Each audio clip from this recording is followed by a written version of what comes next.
Hello, everybody, and welcome to another Shifty Sunday broadcast. This is Hebrew 77, along with God's Armor, Sagittarially speaking, and a very special guest here tonight on the broadcast, Darkstonebender. How's everybody doing tonight? Good. Yep, Doing doing good. great. Glad to be here.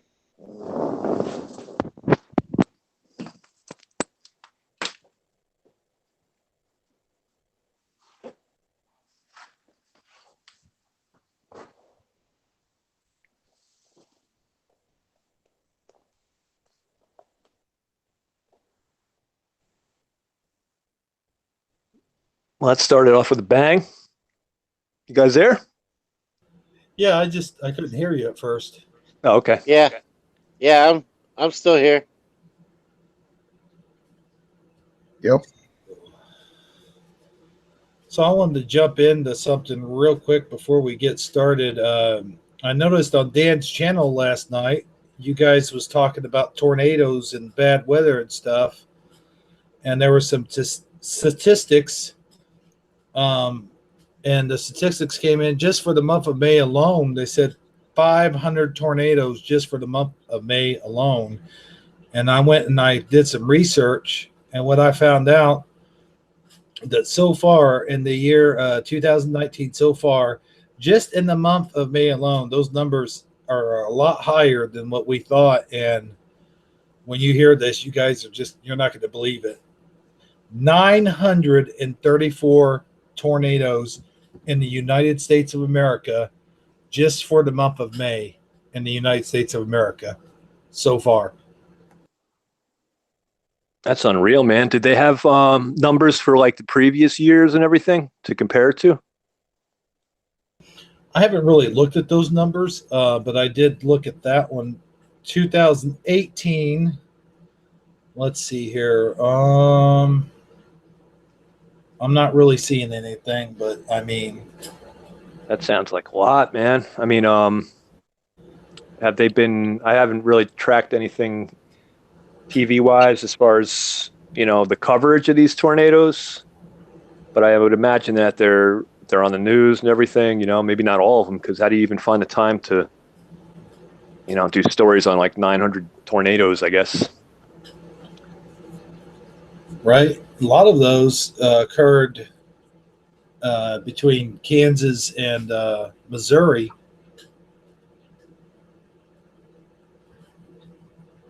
Not Kansas City, Missouri, but Kansas State and Missouri is what I meant to say.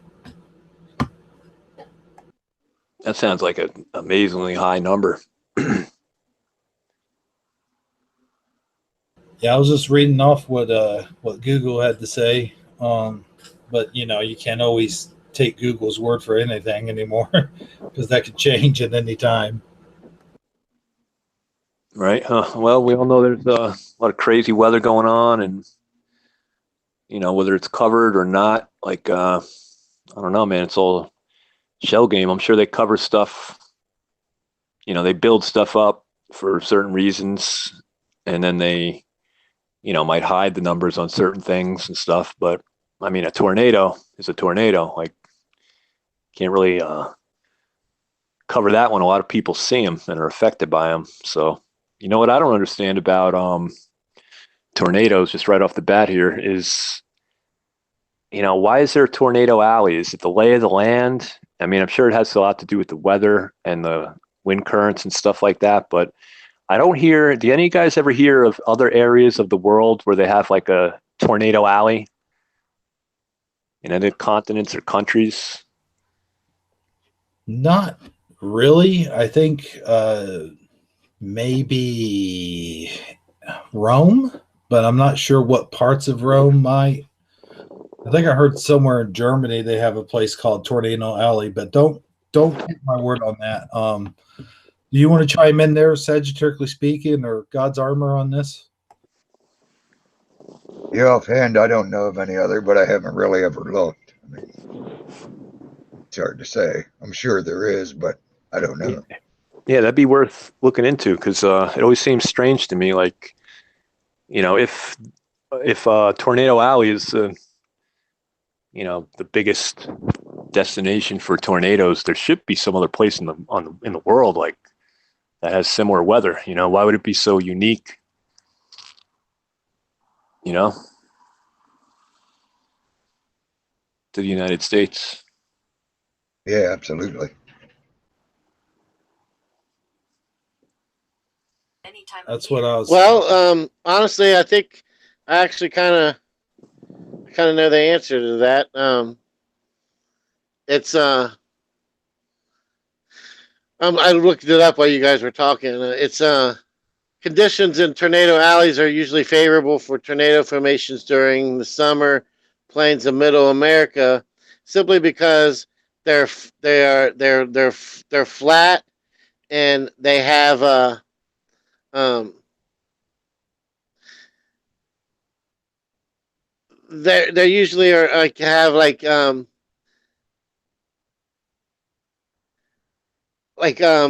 easy they're like a slow, there's flat and they have a slight incline, like the land has a slight incline or decline, which will allow for updrafts and downdrafts to become extremely massive, giving them a clear shot path to form and to stay in line, so that they don't have much resistance, and they have perfect conditions for forming. And once they do form, they have like a perfect environment in which to thrive once they exist.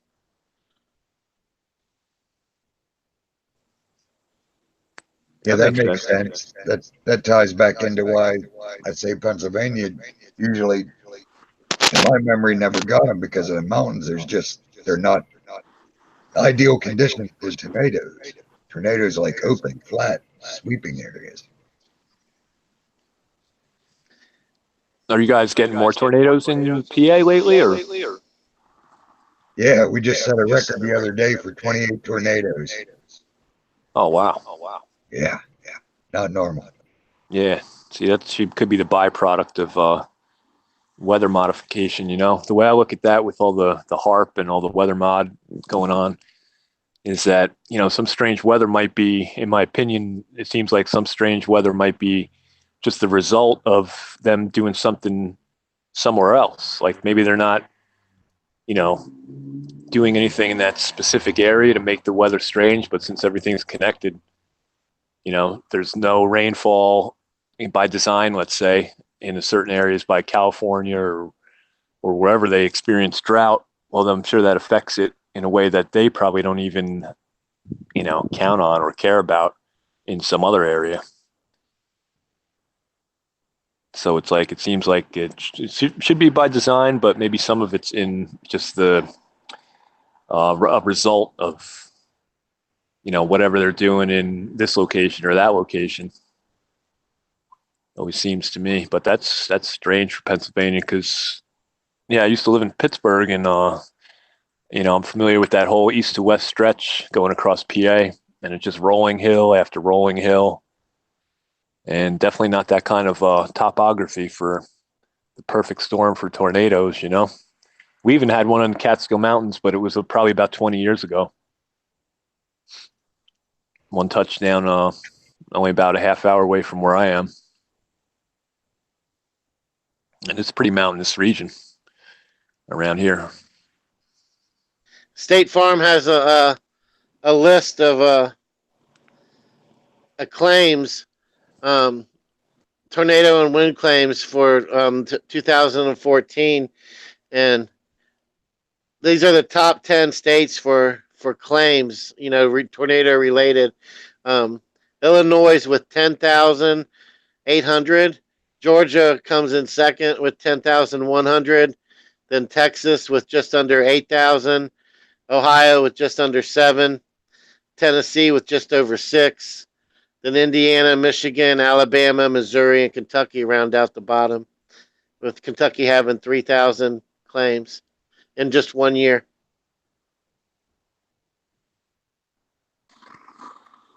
3,000. That's amazing. Yeah, that's individual insurance policies that have a claim based on. Oh, right. Okay. All right. Yeah. Yep. I was See, going to that's say that's gonna say it's like, the tornado and wind though, so sort of hard to tell if it's just tornado.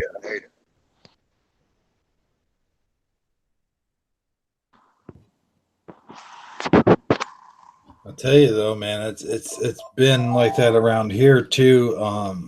Around Southern Illinois and around. I already mentioned Kansas and probably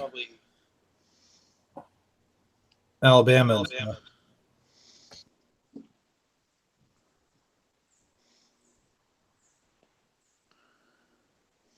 I'm sorry.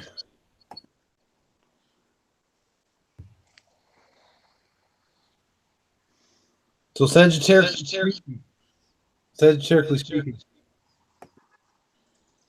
Yes. Can you hear me?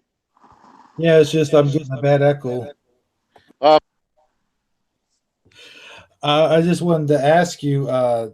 You wanted to talk about you. We mentioned interdimensional beings, and you had some interesting thoughts on that about um, as we cross over into an afterlife. As we cross over, we go from the afterlife into another life. There's an in between before we get to another life. We were talking about that in the Hangouts. I was wondering if you wanted to expand on that and maybe talk about it or re-talk about it here on while we're on there.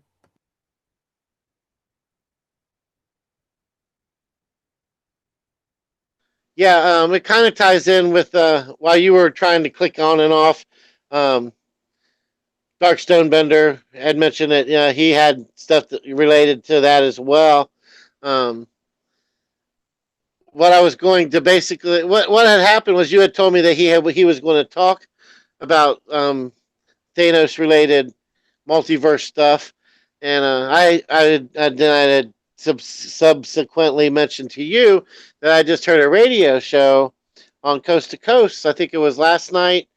Um, they were talking about it. I listen to Coast to Coast a lot of times on Friday and Saturday nights because they have crazy topics on there, a lot of to do with the paranormal and stuff like that. And there was they were interviewing a doctor, um, Michael Newton is one of the doctors they were referring to, a book that he has written recently, talking about lives between lives, because a lot of times people are talking about um, reincarnation and coming back, and having some type of recollection or resonating strongly with having, some type of prior life that they may have lived as, before they got here.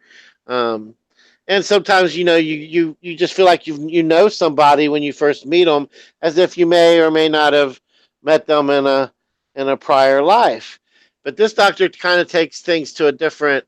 He takes that and then he runs with it and takes it to a whole different proportion, um, where he's talking about a life between lives, and he has 7,000 different patients that he's worked with over the course of I don't know 20, 30 years, and then one of the most fascinating aspects of his work is that it didn't matter who he was working with or what their previously held beliefs were in regards to the concept of soul or reincarnation. They could be agnostic, Catholic, Jewish, whatever. It doesn't. It's not a religious based study. Um, it's just it's people. He's just basically doing regression, tele like almost like a regression hypnosis. It's a type of hypnosis that he has learned how to do that allows people to basically um, regress into people who've had near death experiences. Is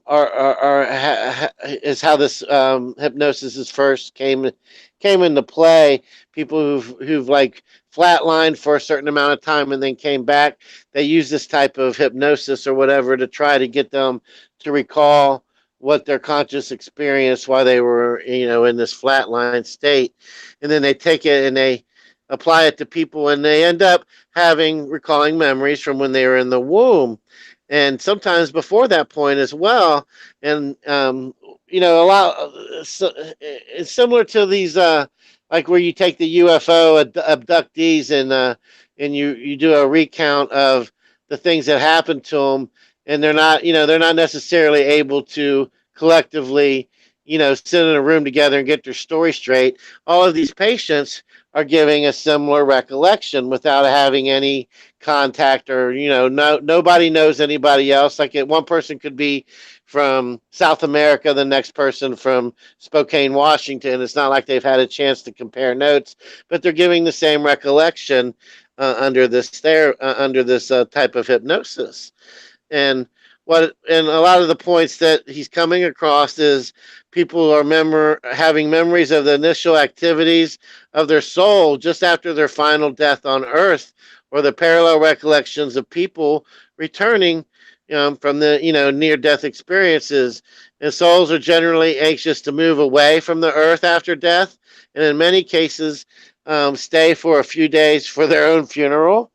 The appearance of um, they have like soul groups apparently when they're in this state, and they find people that they meet in their former life, or some type of spirit guide or a guardian angel is there to greet them.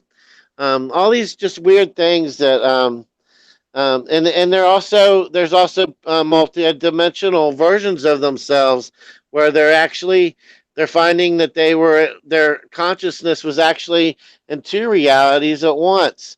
And that's the part that really kind of blew my mind, because there are times when I sometimes feel like um, I'm doing just that. Like I come out of a dream state or whatever, and I really felt like that dream was the reality. And when I wake up, this is the dream. I don't know if you guys have ever have felt that way, like where your dream just seems so real that now the reality almost seems like it's not the reality, that it's just a dream. But Absolutely. I digress. I'm going on and on and on here. I mean, I have a lot more information I could present, but I don't want to just ramble and rant on for a long time. So input. No, you're doing good, man. It hold on a second. There we go. Okay. It happens that way a lot of times to me too, man, where it's like I'm dreaming and I wake up and I think, man, I wish that was my reality. And maybe it does feel like it has that reversal effect, is like you wake up and you just wonder sometimes, is what I'm going through right now, is this the real reality, or is what I'm when we fall asleep, when we're dreaming, is that our real reality? That, of course we know, like, we can really get hurt or we could really die in this, like when we wake up. And I guess a lot of people say you could die in your dreams too and die in real life, but I don't know.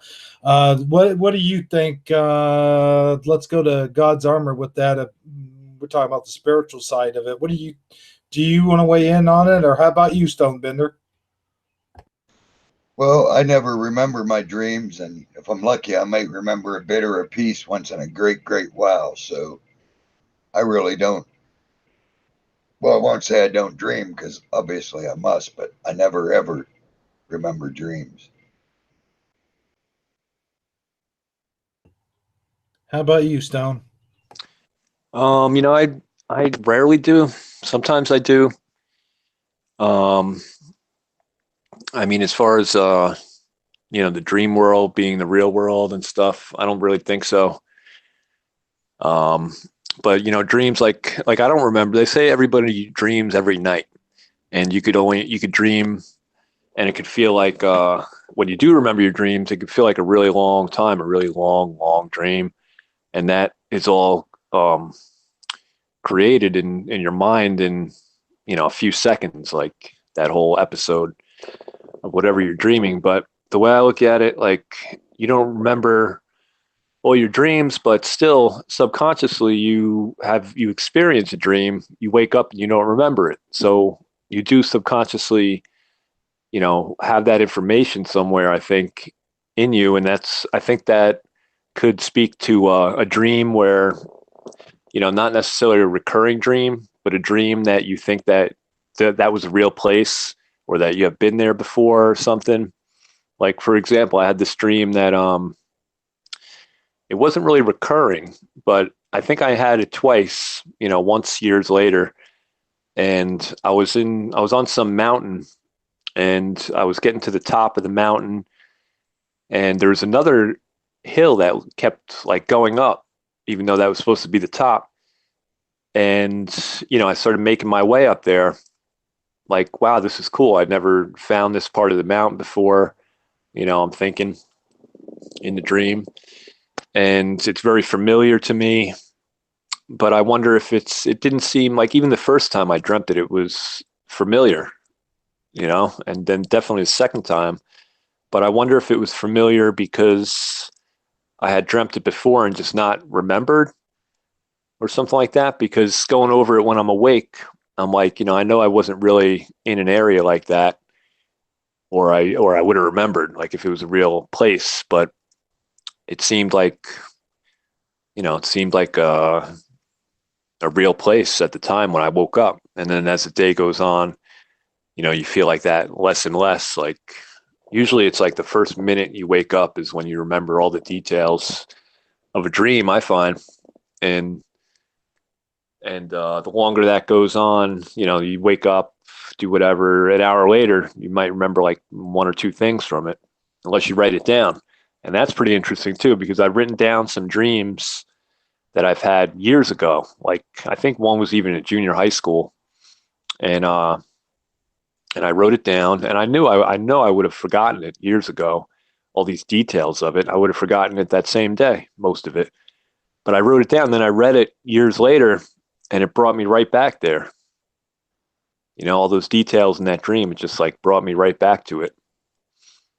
Wow. So they suggest that you write down your dreams if you remember them, and it's a good way of recalling them again. Yeah, apparently, according to the study and the things they were talking about, as far as the dreams are concerned, your consciousness in your dream state is your raw consciousness, like your raw self, like, but without having being influenced, without the influences that occur to you in your life, in your real actual life as you're living. And a lot of times they say that children are their raw conscious self up until approximately 5 or 6 years old, when they start learning and becoming more in tune with their environment, and start having, start learning the color within the line, start learning, that you can't jump off of the side of a cliff and not die. When you fall down, you bang your knee, and when they start learning their boundaries. And I guess that's really what separates us from our conscious self, is our physical boundaries that exist, in our physical form. I mean, that's where I guess the main differences lie. But besides that, I wanted to get input from anybody, as if they've ever met someone and felt like they've already known them, because I know that's happened to me on a couple different occasions, where I just feel an instant kinship with somebody, right from the bat, or the opposite. I feel an instant like instantly feel like they're an adversary, or somebody that I need to be eliminated. Yeah, somebody I need to be cautious around because they're a threat. And I was just curious if you guys have ever experienced that. I'll tell you what, on my end, real quick, getting back to the dream thing, just real quick, I always have a reoccurring dream that I'm either flying or I'm floating, and I start floating, and I float so far, and I'm like, wow, this is kind of cool. I could fly, and then I get to where the bad guys are chasing me, and of course I'll start floating down just as the bad guys have caught up with me. In some of those dreams, there's not always bad guys in there, but a lot of times I'll only get up so far, and then I'll start floating down. I'm like, no, and it's always the wrong time, like I'm hovering over a cliff, or I'm hovering over a power line or something like that, but the kinship thing, like you meet someone, Like you see, I have that all the time. Like you see someone, you like, oh man, that person really looks familiar. And then you go up and talk to them because you're like, hey, you know what? You look really familiar. And they're like, yeah, you do too, but I don't know where I can place you at. Or maybe they don't remember you, but you know them from somewhere, and you come to find out that you never met them before in your life. And not just looking familiar, but actually once you meet them and start interacting with them, there's a sense of familiarity in their actual personality as well.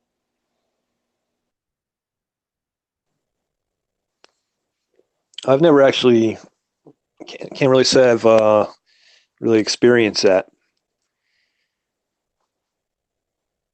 Yeah, I've met people that I felt like I'd known before, but a lot of times you dig deep enough and I come across them, but mainly because I get around so much with my delivering and working different places, and so a lot of times we have crossed paths somewhere, just once or twice. You know what I mean? Um, so I'd say people seem to get that experience more with me than I get it with them. I have a lot of people come up and say, "You look familiar. Do I know you from somewhere?" I get that a good bit more than I put it out to others. You know what I mean? Usually people are asking me if they met me somewhere before. Um, as far as knowing if someone feels like a threat sometimes I get that feeling, but I don't think it's because I knew them before. I think it's more like a discernment type thing, possibly. Yeah, there's definitely subconscious vibes that people put out, and discernment that other people have, that you can meet somebody, and I don't know. I mean, I've met a few people. I was just like, all right, zero eye contact, weird vibe. I'm not gonna, trust you. I I'm sure that if we interacted more, I probably wouldn't like you.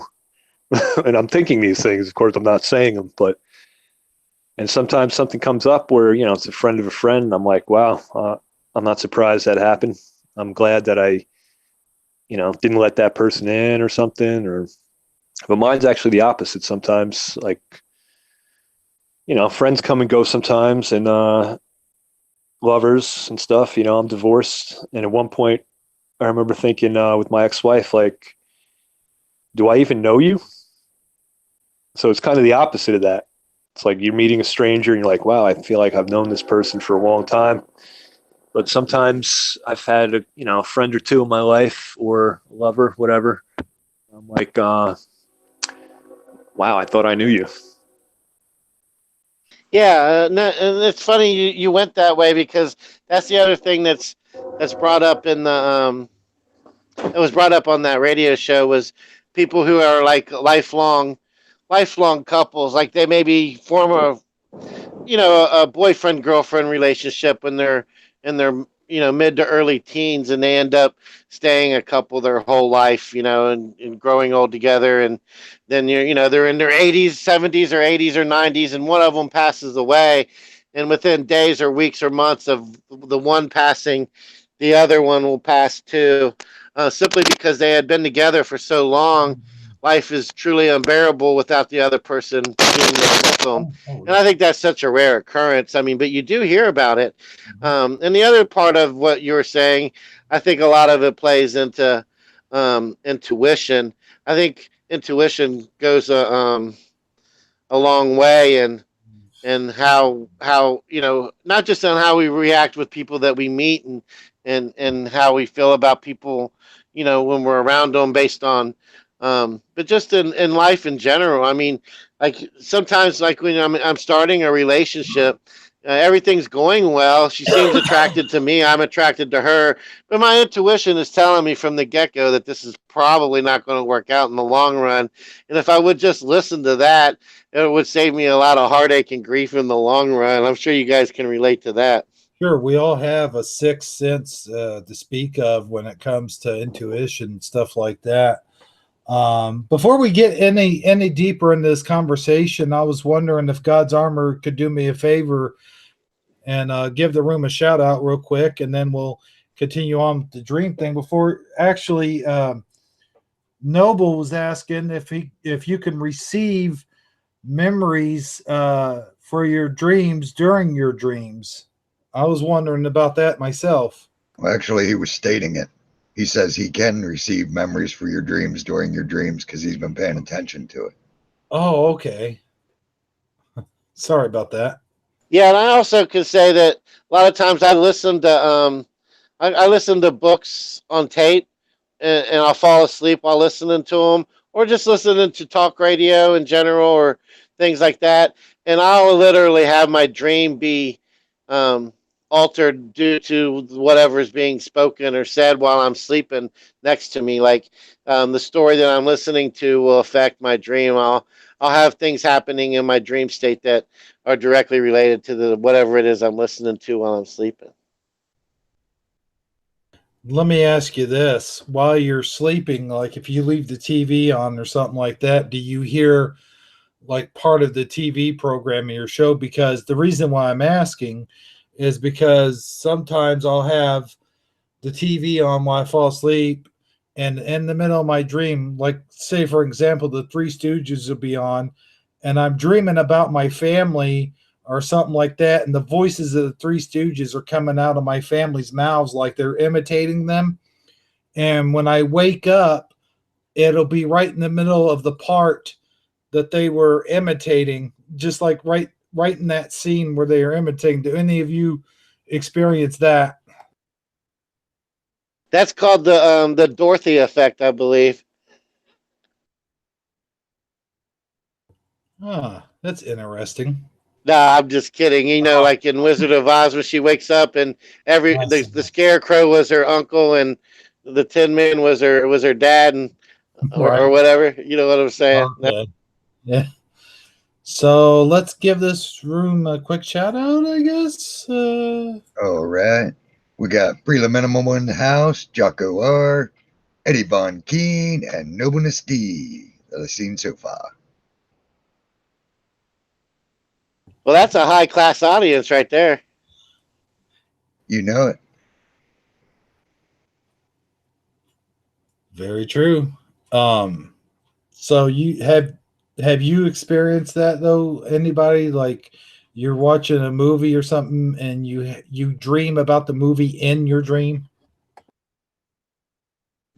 Yeah, that's almost exactly what I was just saying. Not actually the exact same plot, but things that are whatever it is that's happening in the movie, or whatever the subject matter is that's on. It's having a direct effect on my dream, one way or the other. I wouldn't say that it's following the plot line exactly, but it is influencing it. I'll tell you what, man. There was one time I was dreaming, and in my dream, the alarm clock radio was going off, and I kept trying to shut it off. I'd turn it off. I'd hit it. I'd hit the button. I even would unplug it and even smash it, and the damn thing would keep going off. I was like, why is this thing not shutting off? And then I wake up, and sure enough, the alarm was going off in real life. Also, I want to mention this. You made me think of something I hadn't really thought of this before. But there are times when I'm waking up in the morning out of a deep sleep or whatever, and I don't hear anything. But then once I get to a certain point of awakenedness, all of a sudden I hear it, like be it the TV on at a medium to low volume, or uh, people talking in the other room, or whatever. It's like your sense of awareness isn't there. Like you can't, you don't hear just like whatever the white noise or the minimal background noise is. But then all of a sudden, at a certain point of waking up, all of a sudden it hits you like that.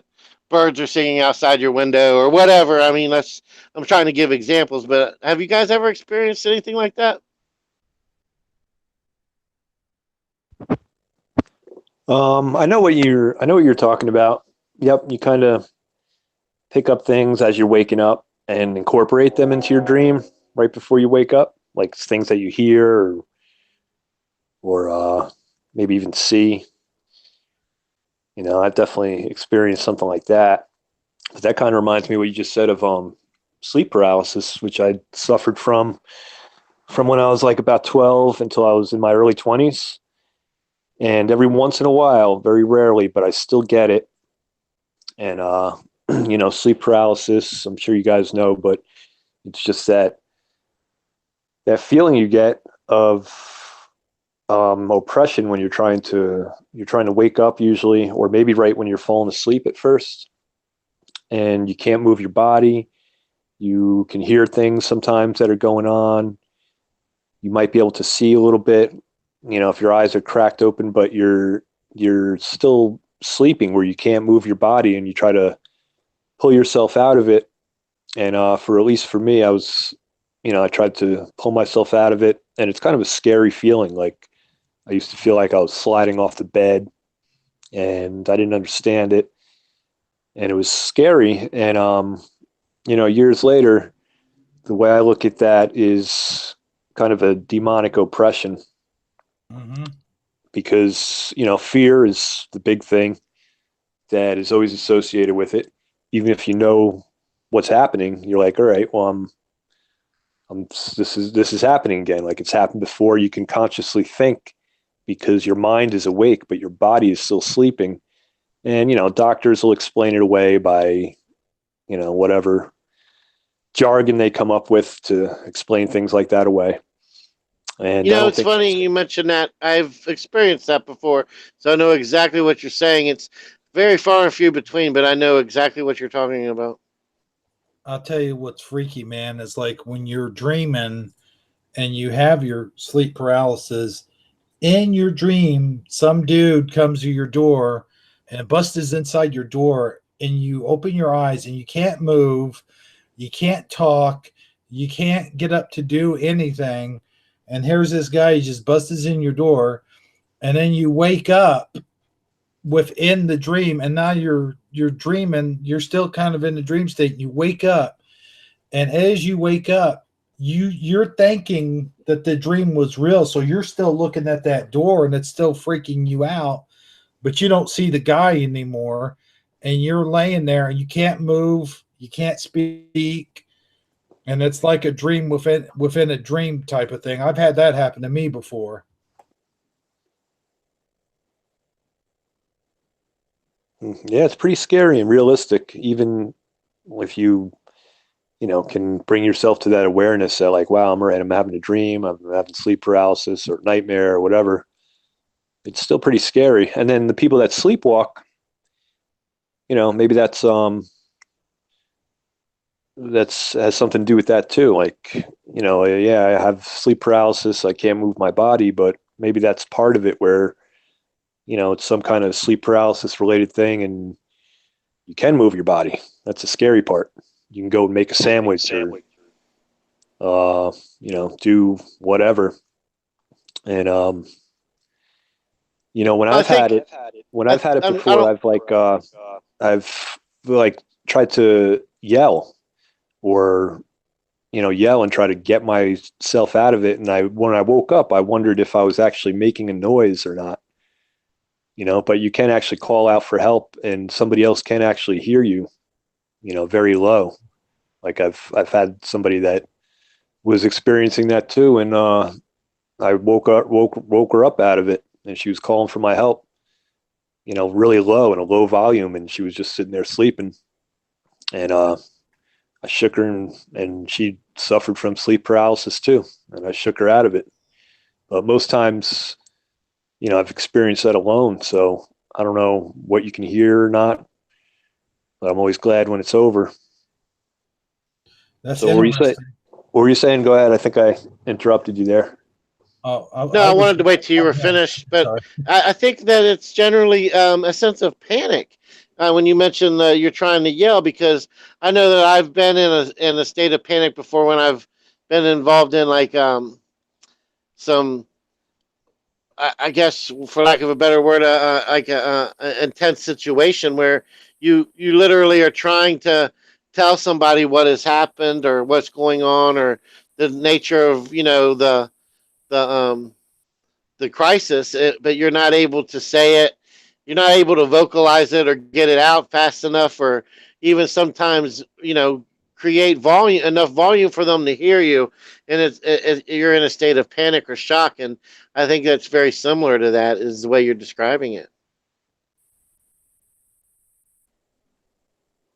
Yeah, and it's crazy, right? Because like you've had that experience before, so on some level, you know that you're going to be perfectly fine, and or you might even know, like, all right, this is happening again, but still, there's that fear involved, And the funny thing is, I used to be an avid reader of anything that had to do with UFOs and aliens, starting in like high school up until maybe about, I don't know, 15 so years ago. And I read different books. One of them was Whitley Strieber's Communion. Whitley Strieber, they made a TV movie out of it, and he wrote a few books. He wrote Communion, and Whitley Strieber is an author that started getting experiences that he thought was with aliens, and he saw different things, and he experienced sleep paralysis, and he was describing it in some of his books. But it's always associated with, this feeling of fear. Sometimes, like a shadow person will be involved in that. I experienced that too when I was a kid, before I even ever read any of these books. And the funny thing is, in his book Communion, he started talking about this phenomenon that he got and other people get, and I didn't know other people got it, and it was called the old hag syndrome, where you're suffering from sleep paralysis and you see this apparition in your room that looks like an old, nasty old witch, and she pokes her head around the corner, or she's at the foot of your bed. And as soon as I read that, the old hag syndrome, I was pretty shocked, because a few times when I was younger, when I experienced the sleep paralysis, I saw this old hag.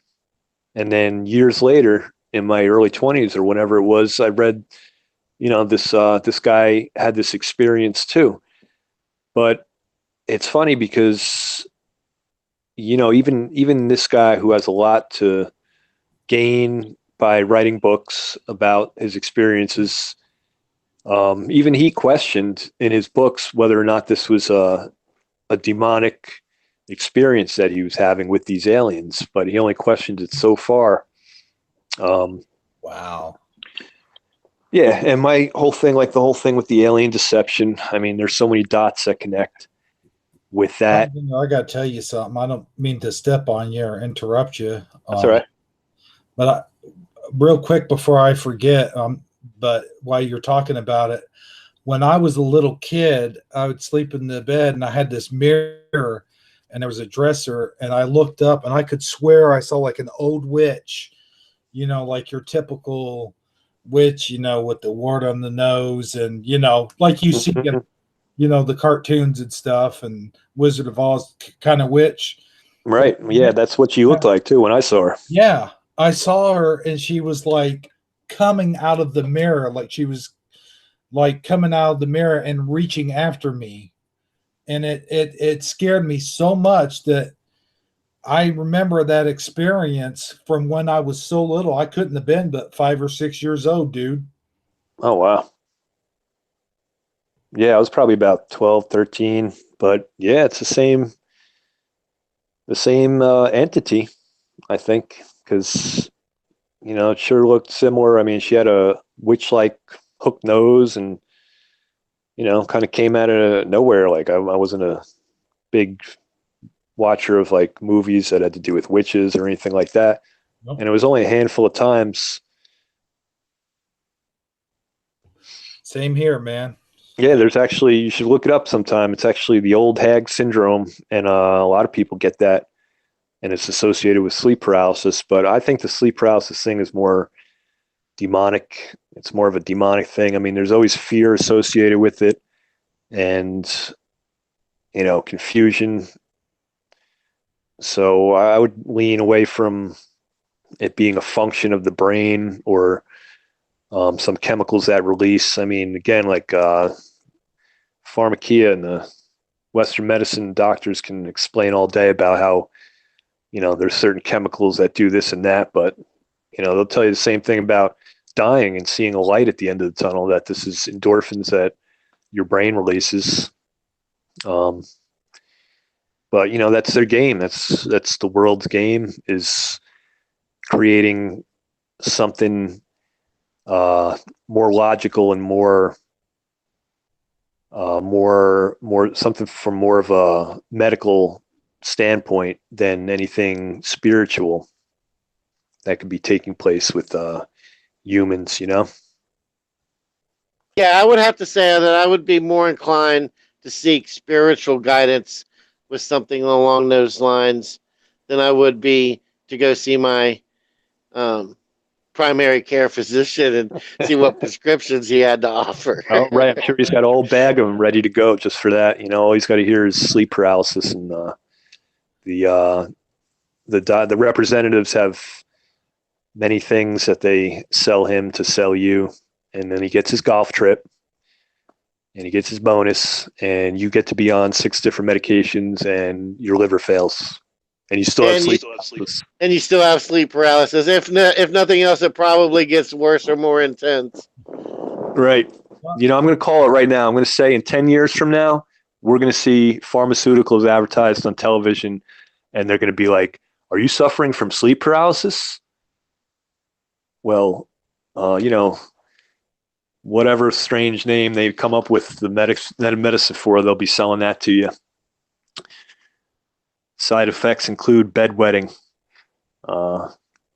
divorce, sweating profusely, liver failure. What was that? May cause extreme anxiety in Right. some patients. Right. Meanwhile, that's what you're trying to get rid of, the anxiety of sleep paralysis. God's Armor, you've been awfully quiet. You want to weigh in on the whole sleep paralysis thing? Nope, like I said again, I don't remember my dreams, so. And they know better than to come poking around me, the old shadow people, and bring that old hag. Right. So armor up, you've never experienced sleep paralysis? Nope, not that I can recall. Nope. Good, that's good. I think it's different than a dream. It seems to happen to me and other people I've talked to, like right when you go to sleep or right when you're waking up in the morning. And I don't know, it doesn't seem very dreamlike. I mean, as far as the dreams go, to backtrack a little bit, what I feel about dreams is 99% of dreams mean nothing. And 1%, 5%, whatever. Every once in a while, there's a dream that just means everything about your life, what's happening. And those are the ones that you tend to remember. I think those are the ones that you should write down and reflect on. I can only say I've really had one dream that was prophetic in nature, and it was pretty amazing. So let me just rattle that off for you quick, since I brought it up. Back in 2006, I had a dream that I was in the ocean, and I was wading in the ocean. I was treading water, basically, 100 feet from shore, looking out to the horizon. And it was very intense, very realistic dream. And a tidal wave started coming, like, I don't know, 30 feet high or something. And it was coming right for me. And I was deciding in the dream, should I hold my breath? And I think this is the important part. I'll explain what happened after. Should I hold my breath and let this wave go over me and just pop back out on the other side? Or should I try to tread up and follow the wave up so I can get on top of it and then come back down on the other side? And those were like the two choices I was mulling over in this very intense, realistic dream. And right before the tidal wave came, I woke up. But I woke up early in the morning, like 3 a.m, to a phone call. And that phone call I picked it up. It was a man with a Greek accent, and I was really confused as to who this was or what was going on. But his phone call woke me up right before that tidal wave got to me. And who this person was my cousin's boyfriend's father. And my cousin was like a sister to me. And the news that he was delivering to me was that my cousin had just committed suicide. And she was in another state. She had just moved to North Carolina. And he just found out about it that night. And he contacted me, as soon as he could, right in the middle of the night, so I could tell my family about it. And, I think that dream was prophetic in some way, because I never really experienced, a dream like that was really powerful. And then to be woken up by the news that was coming, I feel like it was maybe on a subconscious level, him and his family were dealing with that and got that news late at night while I was still sleeping, and they were miles away, whatever. And it was being discussed and talked about, and people were upset. And somehow I must have picked up on that, because what a coincidence. That crazy dream I had that was really intense and like no other. What woke me up out of that dream was the news that I got. That was real terrible news. Wow. Yeah. Yeah, I Definitely can associated relate with to that. Yeah. I mean, I've had something similar where um, I had a dream that a family member had passed away um, for 2 or 3 nights in a row, um, to the point where it was so convincing that I actually believed that that it had really happened. That um, and then within a week or a month, or I can't. It was a short amount of time. I actually got that phone call that family member did pass away. And it was almost like I was getting um, like some type. It was almost like I was having some type of intuition that it was going to happen, but it wasn't like it wasn't. It wasn't predicted. Like this person was living. This person was living a really was a really active drug abuser, and they had a few OD scenarios. So, and they subsequently how they ended up passing was they OD'd. But I think I was just being fearful that was going to happen to them, and then it actually did. Is how I rationalized it in my mind. Yeah, that could be, man. That could be, or it could have been something that was just trying to tell you, not necessarily warn you, but just get you familiar with that idea, so it was maybe less of a terrible thing to deal with or something. Yeah, that's kind of like how I think I did do that. And like right now, my dad is in poor health. He's had several heart surgeries, and he's an active alcoholic. It's just a matter of time. I mean, his heart is failing, and the doctors tell him if he don't quit drinking, he's lucky if he has another, year or two to live. But, every day he wakes up and he's right back at it. So, Oh man. Sorry to hear that. Yeah, man, that's tough, man. I've had friends like that, so it comes down to, that person's individual choice. That's a tough one though. it's not like I can physically go over his house. I mean, not that I'm even anywhere close to him. He lives in Indiana, but um, it's not like I could stop him from putting the bottle to his mouth. There's nobody can do it but him. That's weird that you should mention that. I wasn't going to bring this up, but I might as well now.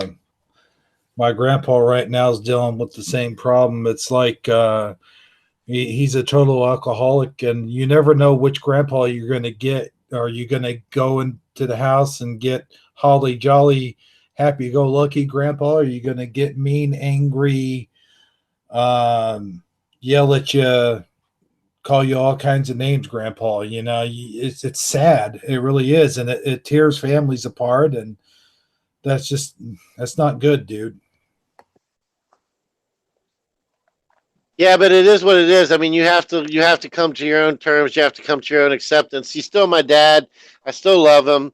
I'm preparing myself for the fact that he's not probably going to be with us much longer. But at the Absolutely. same time, it doesn't mean I'm not going to cry and have the feelings that you have when someone you care about passes. But I am mentally preparing myself for that to occur. You got to, man. I mean, what else can you do? I've mentally prepared myself for that for years. I lost my dad, my biological dad, when I was very young, like 4 or 5 years old, and then my mom's been married like 5 times, and I just recently lost my stepdad like uh, a year ago. It's been a year and 2 months, and I know she's going through a real hard time, and with this going on with my grandpa now, that's not been easy in the family. But like you said, you gotta keep on keeping on, man. He's your dad no matter what, and you love him no matter what, right? So it's sad, but at the same time, you gotta prepare yourself for these kind of things, and sometimes you can't. It's hard to prepare yourself for the sort of things, but you know. Yeah, I totally agree. So, while he was talking about his while Darkstonebender was talking about his dream there, I looked up online the different types of dreams. According to um, as far as like the the general status quo is concerned, and they go into different categories. You have daydreams. I'm sure everybody knows what a daydream is. That's a level of consciousness between sleep and awake and wakefulness that you can actually occur that can actually occur during the day. You let your imagination carry you away, your mind begins to wander, things like that. And then you have what are called lucid dreams. And I've heard the term lucid dream before, but I really didn't know what a lucid dream is. It's apparently lucid dreams occur when you realize you are dreaming. Wait a second, this is only a dream. Most dreamers wake themselves up once they realize they are dreaming, but other dreamers have cultivated the skill to remain in a lucid state of dreaming. That is definitely something that I don't know that I'm capable of doing. And then, of course, you have nightmares.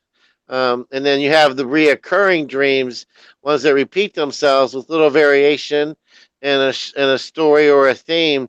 And these dreams may be positive, but most often they are nightmarish in content. Dreams may reoccur because of a conflict depicted in the dream remains unresolved or ignored. Once you find a resolution to your problem, the reoccurring dream will cease to occur. To me, And that's the thing. Oh, sorry. I no, thought you were that's finished. I think that's kind of like what I'm experiencing now is this reoccurring dream simply because I know this conflict still exists. You know what I'm saying? I have a lot of recurring dreams. One of my, hold on a second. Let me do this. Hold on. Just, all right. Sorry about that. I had to do that because I'm echoing too much. But one of my reoccurring dreams is that I'm in my house and I'm inside my apartment. Oh, I'm sorry. What's that? Oh no, I'm sorry, I accidentally unmuted. Oh, okay. But no, I'm inside my apartment. My apartment is like a very small apartment. Okay. It does not have a second level. It does not have a basement. It's just a floor level apartment. In fact, it doesn't even have a crawl space. But anyway, in my dream, I'm always dreaming that there's like an extra house built underneath my apartment. And I'm walking along and I always find like this staircase and I go down the staircase and there's this whole new house just like underneath it. I mean, it's dirty and it's damp and it's dark and spider webs everywhere, but it's all this different house separate from mine. And I'm like, oh, wow, look at all the room I have and all the stuff. This is pretty neat. If I clean this place up, I've got a whole new building to live in. And it's weird. It's like, and that's a recurring dream that I have. That's one of them. The other one that I told you guys was the one where I dream where I'm flying all the time, which I think I kind of know what that means. But the other recurring dream, and you guys are going to laugh when I say this, is I go up into the attic, and like I said, we don't have an attic, but I go up into the attic, and there's all my old toys that I had when I was a little kid.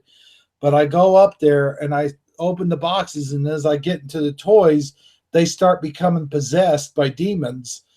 And then all the toys start attacking me and stuff. And they actually start like biting me, and I start getting chest pains or whatever from the toys, like punching me in the chest and stuff.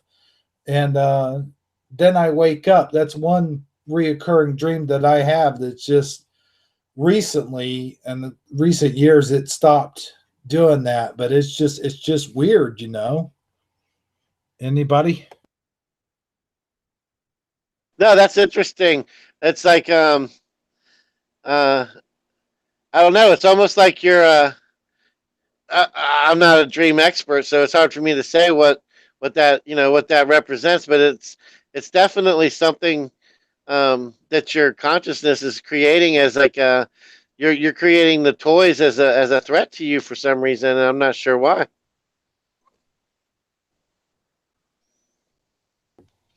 Eddie Von Keen said he smelled skunk outside. I wonder. I wonder if it's a skunk or something else.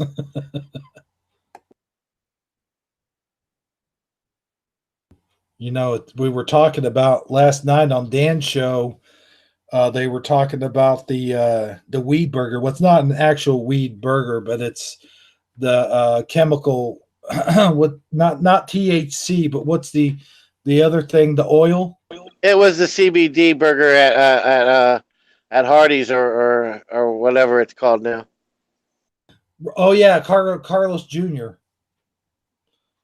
Yeah, but Suso was talking about that, and the thing is, I had just gotten off the phone with Dan, and as soon as Suso started talking about that, I'm like, oh man, I wanted to tell him what's happening in Illinois. So I tried to call in, but when I called in, it was actually too late, and Dan was actually going off the show. You know how sometimes you call in and you forget things that you're going to say, and you leave some stuff out, and then later on you're like, oh man, why didn't I say that? You know, but and here's something I wanted to mention to you guys. In Illinois now, starting January 1st of next year, it will be, of course it's next year, but it will be legal for people. It'll be Mendocino's already legal, but it'll be legal for use. You know, what's that called? Recreational use? Yeah, recreational use. Yes, it'll be legal in the state of Illinois for recreational use of marijuana. So I just wonder how all that's going to play out. Like, there's going to be a ton of restrictions on it. I mean, I'm not really sure. I mean, as far as how much you're allowed to grow and own and things of that nature, is that what you mean by restrictions? Well, I think one of the things is they said like you can only possess like 2, maybe 3 grams, and I'm not really sure. That's not really a whole lot, is it? It's enough to get the job done.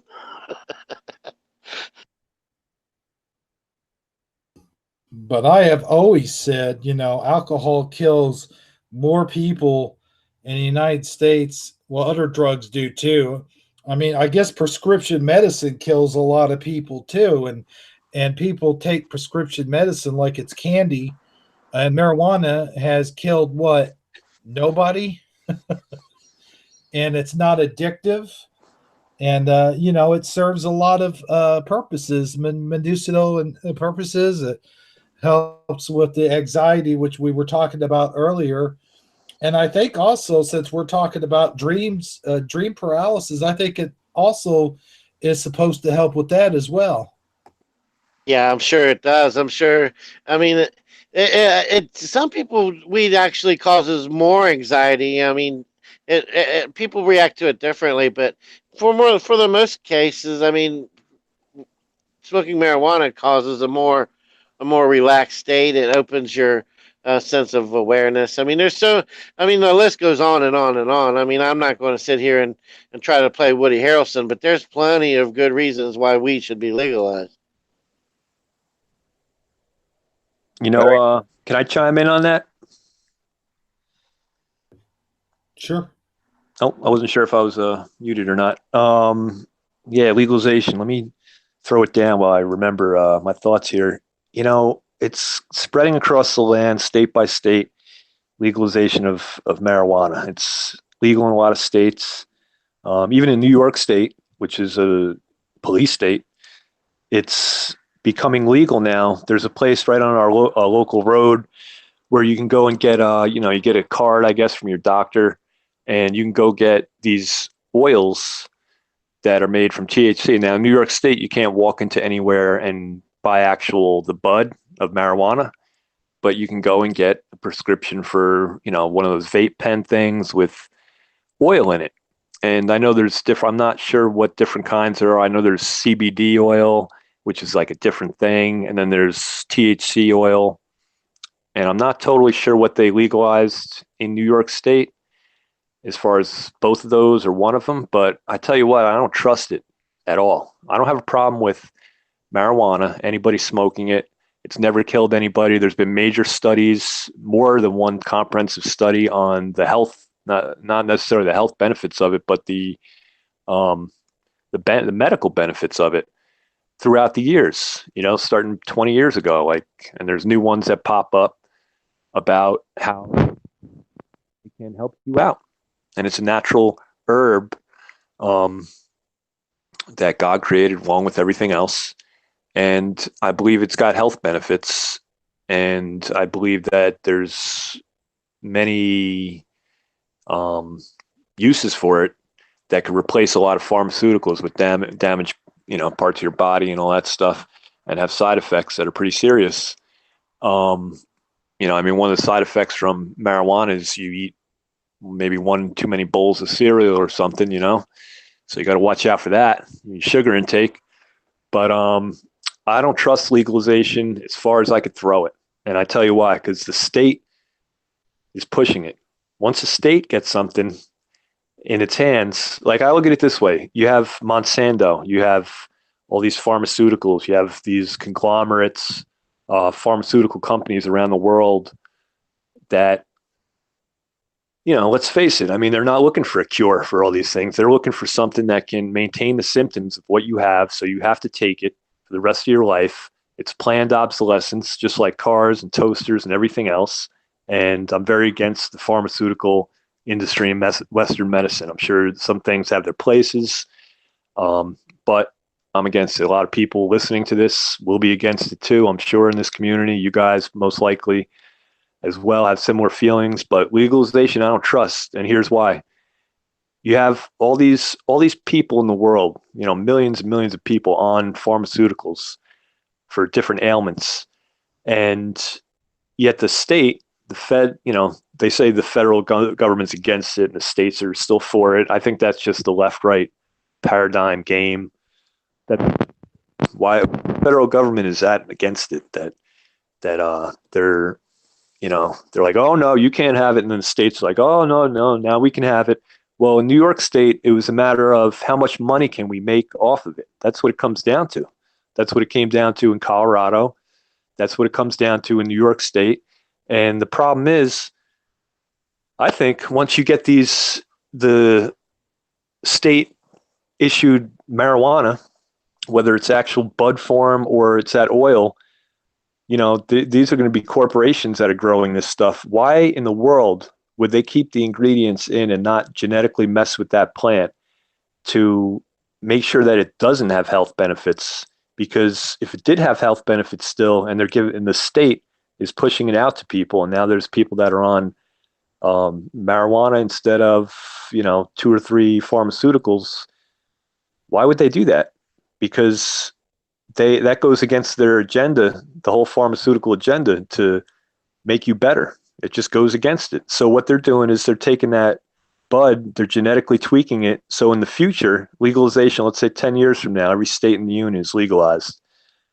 Well, now they're going to have it down to a science where that legal oil or bud is not going to have health benefits like it would if they just left it organic and they just left it alone. Monsanto gets its fingers into everything. I guarantee you, in 10 years from now, because of the legalization, any legal bud that you get in any state is going to be messed with on a genetic level. It's not going to have those health benefits, but maybe it might alleviate some things that you have, some issues, but it's not going to replace those pharmaceuticals because that number is too big.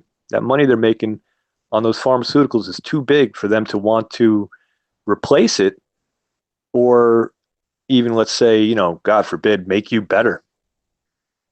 Yeah, so, you're really onto something there. I mean, bottom line is it comes down to control and regulation, and Monsanto's already got their nails dug in onto the industry. They've already got a hybrid, certain forms of certain strains that they've created, and they are.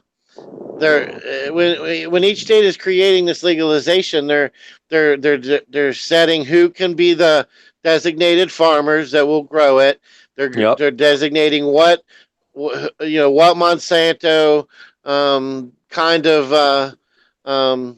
number 1065, Monsanto number 0658 strain is what they're going to grow.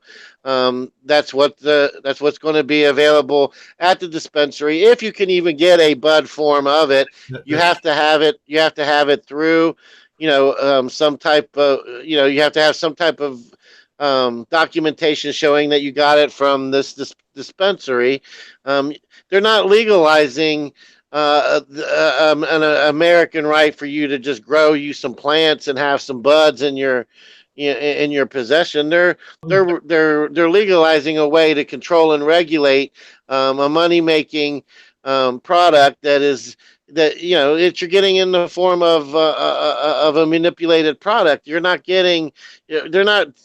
technically getting legalized weed in the sense, but they're telling voters when they're going, the voters going to the polls think that they're just legalizing weed, and in their sheepish mind state, they really believe that, oh wow, we're being so liberated, but really all they're doing is they're giving away the control and the regulation to the state so that they can be even further manipulated.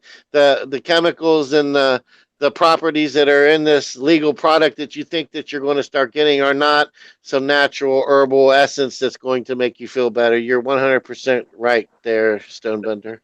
Yeah, I agree with what you're saying, man. Like in New York State, you need like about $100,000 at the least to start up some kind of thing where because they were talking about it in the paper, where you are the grower and you're growing pot for the state, even though that's not legal yet. Actual bud, like in Colorado, you can go to a dispensary. I've never been there, but from what I understand, you can look at 20 different kinds of marijuana that has this effect or that effect or that effect, and you're looking at some real bud and it might smell like real good stuff, but who grew it, who had their hands in the genetics of that seed or that plant. I guarantee you Monsanto 15 years ago or probably more had in other countries, to avoid legal problems or whatever, underground, wherever they do it, have been working on growing pot that makes you feel high but doesn't have the medicinal value that a normal organic plant would have. I hear a lot of people cheering for the legalization of it, but I wouldn't trust that at all. It's a bait and switch. They're not giving you more liberation. They're giving you more ways for them to control and manipulate. That's why they're all of a sudden for it. They've sat in a boardroom in a dark boardroom, and all these different corporations and billionaire moguls have they've came up with a design that hey, this could work for us. We should go ahead and lobby this through. And now that they've got a plan together, but now that now that it benefits them, it's a worthwhile task.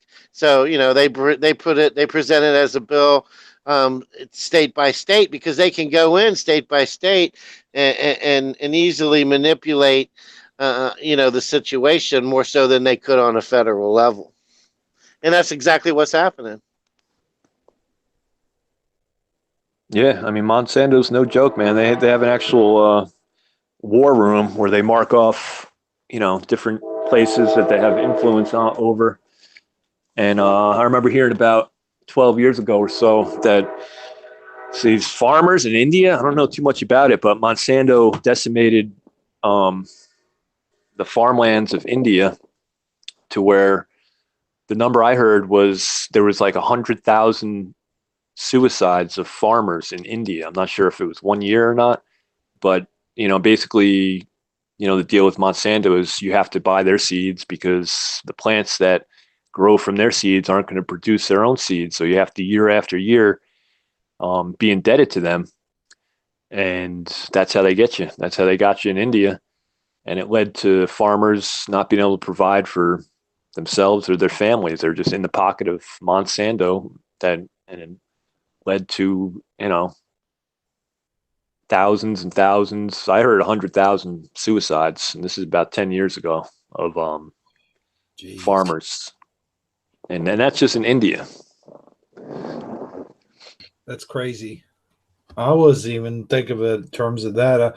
I knew like the pharmaceutical companies and stuff like that were going to regulate it and take it over and turn it to their own thing, which is pretty much what they're doing with all fruits and vegetables anyway, concerning like the GMOs, like Eddie Von Keen says about it's all GMOs, and they're going to take it and they're going to mutate it and have it in different forms, and they're going to regulate it so that you can't just buy it like from a regular dealer off the street and it be perfectly legal.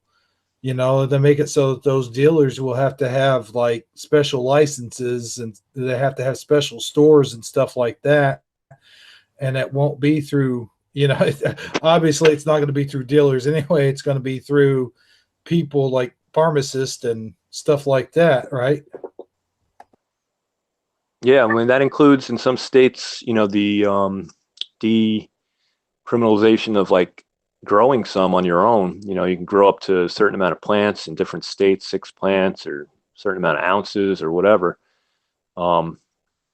And if you think about it, you would think like, well, gee, there'll always be the regular pot dealer who knows where his seeds came from and knows what he's growing. But after a while with these seeds and plants, the way things get shuffled around, they're not going to know either where their seeds came from and what lies in the genetics of that seed. Maybe they're a good grower, or that's pot's their thing. There's a lot of big fans of it who take pride in growing different strains and stuff like that and having it be organic. But once this system takes place, it's like those seeds could come from anywhere.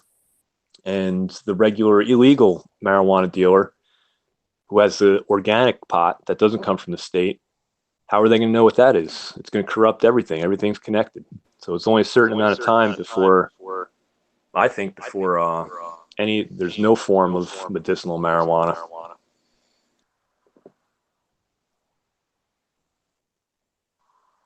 Yeah, and one of the main things with the whole legalizing of marijuana, it just happened in Pennsylvania as far as medical goes. So first of all, you got to pay your $200 to the doctor to get your card, or was it $300?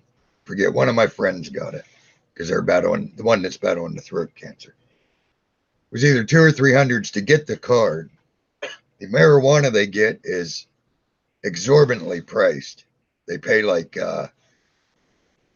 I think it was $55 or $65 for an eighth, which is 3.5 grams. So they're basically 3-4 times street value in this area. But the big picture, the main reason, and I agree with everything you said, it's definitely going to be GMO'd. It's definitely going to be Monsanto. They're definitely going to do all that stuff. No doubt about that. That's the big game. But the main reason they're pushing it through, in my opinion, is first of all, your DUIs are going to go through the roof. Everyone's going to have a DUI. Second of all, the minute you get that medical marijuana card in Pennsylvania is the minute you give up your gun rights. You can no longer own a gun. So it's all about gun control more than anything, in my opinion. Of course, they're going to make money and alter it, but this is to get their gun control they've been trying to get forever. That's the deal in Pennsylvania? That's the deal I bet you'll find everywhere that has legal marijuana and you get a card. But I'll bet it's everywhere. But it's definitely in Pennsylvania. Oh, wow. That's pretty I sneaky, warned man. about that over a year ago when they first started legalized. I told everyone, I said, they're going to get more DUIs and they're going to get your guns. You're not going to be allowed to have guns. You're on a mind-altering medication. They've already got laws where you can't be on certain psychopsychotic drugs, I think almost in every state, and own a gun. Well, this falls into that law. People don't realize. So it's all about gun control and money. Yeah, and also the other thing, like you were saying there, Stonebender, Monsanto. That's how they did the corn industry. They created a genetically modified corn that would be that would grow better under the insecticides that Monsanto uses, and they actually had it has a genetic trait that's different than your normal corn, so it's genetically modified, and then they would get large out in Kansas or wherever they have these large cornfields where all the corn farmers are. Certain farmers would but they would charge exorbitant amounts to buy this exact seed, and to be part of the group or the affiliate of the Monsanto affiliate. These farmers had to pay like such and such amount, and they were literally just trying to buy out the farmers, buy out their land or whatever. So then they would have the farmer A have 30 miles of the genetically modified corn, and then he would grow it for 3 to 4 years or whatever, and it would cross pollinate. It would go. It would go over to the field. The farmer that wasn't willing to go Monsanto, he was just trying to stay his natural way, and all of a sudden his corn has now been genetically modified by the pollination of the corn, downwind from his field. So then the Monsanto people show up, and they put liens against his property and take him to court and sue him, and he loses his farm anyway, because they can prove in court now that he is growing their product without their permission and without their licensing agreements, and that's how they go. That's how they were able to take away all these farms. That's the exact same thing can happen with marijuana, according to the Washington Times. There's been a recent push for legalization around the globe that has come from very few wealthy individuals with links to big agriculture and big pharma. The chief among those is George Soros, a major shareholder in Monsanto. Who would have thought, right? Powerful corporate interests, no doubt, had a hand in keeping cannabis off the market. Writes attorney, author, and researcher Ellen Brown. The question now is, why have they suddenly gotten on the bandwagon for legalization? Because it is now well established that cannabis is a cheap, effective, and natural alternative to pharmaceuticals for an endless list of medical conditions. Big Pharma knows it represents a potential new multi-billion-dollar industry, and that's why it's all of a sudden becoming legal. That's interesting. That what Noble said is the test. Hold on, let's see. He says the DUI is done by spit test now. Huh. I wonder how that could work. The spit test. It's a mouth swab. I've had it done to me before. They literally just take like a Q-tip type device, and they can mouth swab you, and they can find out any anything that's been in your system within the past 72 hours. If you've drank, if you've smoked weed, if you've had cocaine, if you've had Wow. um, uh, opioids, anything that's been in your system in the past 72 hours will show up on that mouth swab.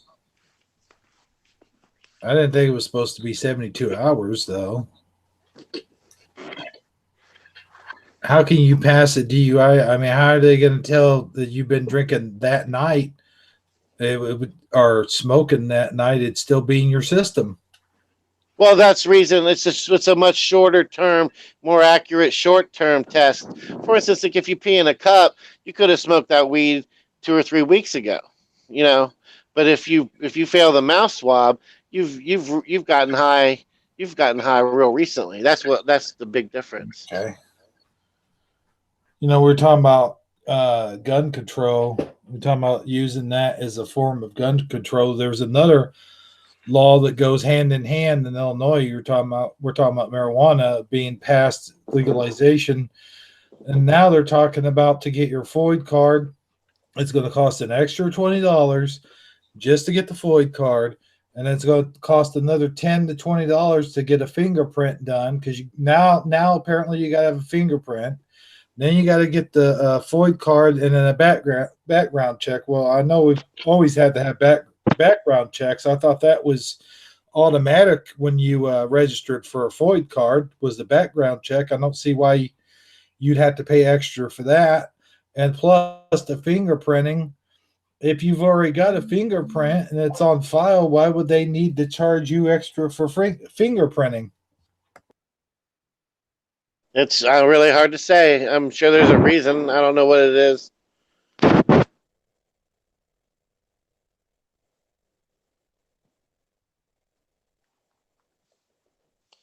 Same reason the DMV charges you $1 or whatever to turn in your old plates.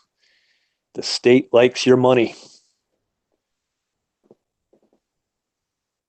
Very true. Very true. Hey, Armor, not to backtrack, but you're the perfect person to ask for this. You know what I don't understand about, because you're a driver. So you know what I don't understand about different states and the legalization is, if they pull you, if you get prescription marijuana from the state and you're doing your job and you're driving, like there's a driver who's pulled over and they find out that you're on that. Well, how do you get a ticket for that? And they pull you through the court system if, the state provided you with that. That's what I don't understand, because, you can take other medications and drive, and if the officer thinks you're on Prozac, you're not going to go to court for that. And that was given to you by your doctor in the state. So I don't understand how they're going to work that all out. Well, however they work it out, it's going to be against the people, I'm sure, but it would probably fall under the same thing as like a carry permit for a weapon. Like in or Pennsylvania, if you have a concealed carry permit, that's not necessarily legal in all the other states. In fact, my buddy used to have one, and we would ride all the time in different states. He had a book that would tell you what states that permit is accepted in, and what states it isn't. So imagine it'd be the same way. If that state also has legal marijuana, then it probably wouldn't be looked down upon as much. You still got the DUI. But if that state doesn't have legal marijuana, then it'd probably be like carrying your concealed gun in a state where your concealed permit doesn't do you any good. You're in big, big trouble. See what I'm saying? So I imagine on the same lines. Yeah, and also they employers can refuse to like their insurances or whatever can refuse to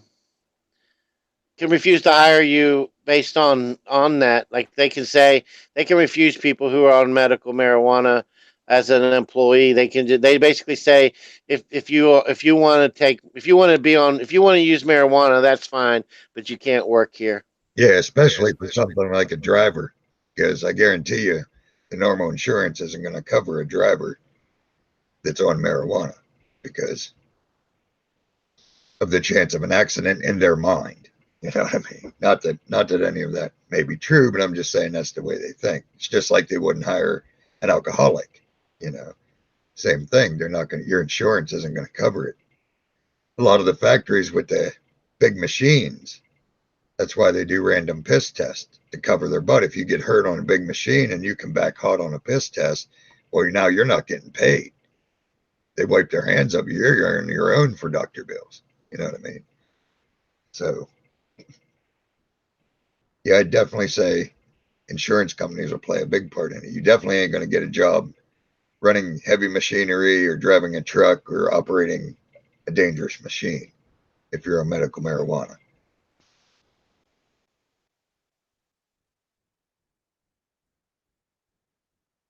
Damn, that's some good points. I never even thought about marijuana as getting a DUI, though. I guess you can get intoxicated from marijuana. I never really thought about that, but yeah, no, certainly not. I was sitting there thinking about that today. Like, if it's legalized and it's marijuana, it's going to take years, if not decades, before it's actually like drinking is. Like, you just go into a bar and just buy a beer. You can't just really go into like a place and just buy it on every street corner. I mean, there's going to be, like you said, and I never really thought about the pharmaceutical side of it. I was just really thinking about like comparing it to legalized drinking, because in the state of Illinois, you have to be 21 to buy it. You have to be 21 to possess it, to grow it, and you have to be 21 to even have it medically. Is from what I understand the law is going to be. Well, remember this: a DUI has nothing to do with intoxication. I mean, in Pennsylvania, there's two different terms. I don't know about everywhere else, but a DUI is driving under the influence of drugs and alcohol. A DWI is driving while intoxicated. Two whole different charges, two whole different sets of criteria to meet. The minute you're stoned, you're under the influence of a drug. So you're a DUI. There's no way around it in the Pennsylvania law. Under the influence of drugs or alcohol. That's as simple as that. If it's in your system, you're under the influence. You don't have to be intoxicated. Intoxicated is a deeper punishment, but you don't have to be intoxicated to get a DUI. You have to be intoxicated to get a DWI, two different charges. There was some, and as far as the dispensaries, like I said, in Pennsylvania, I see this all firsthand with my friend that got the card. Every eighth she buys comes in its own container with her name on it, just like a prescription bottle of ibuprofen or whatever. Her name, the strand, who made it, the number, like Stone, I think it was saying, A6777 is this strand, and it's all on there. It's already happening. It's already on those bottles. So yeah, it's totally big pharma, all natural, you might as well say. But yeah, it's a money racket, and a DUI is simply just, if it's in your system, you're busted in Pennsylvania. You're under the influence. There's no way around it.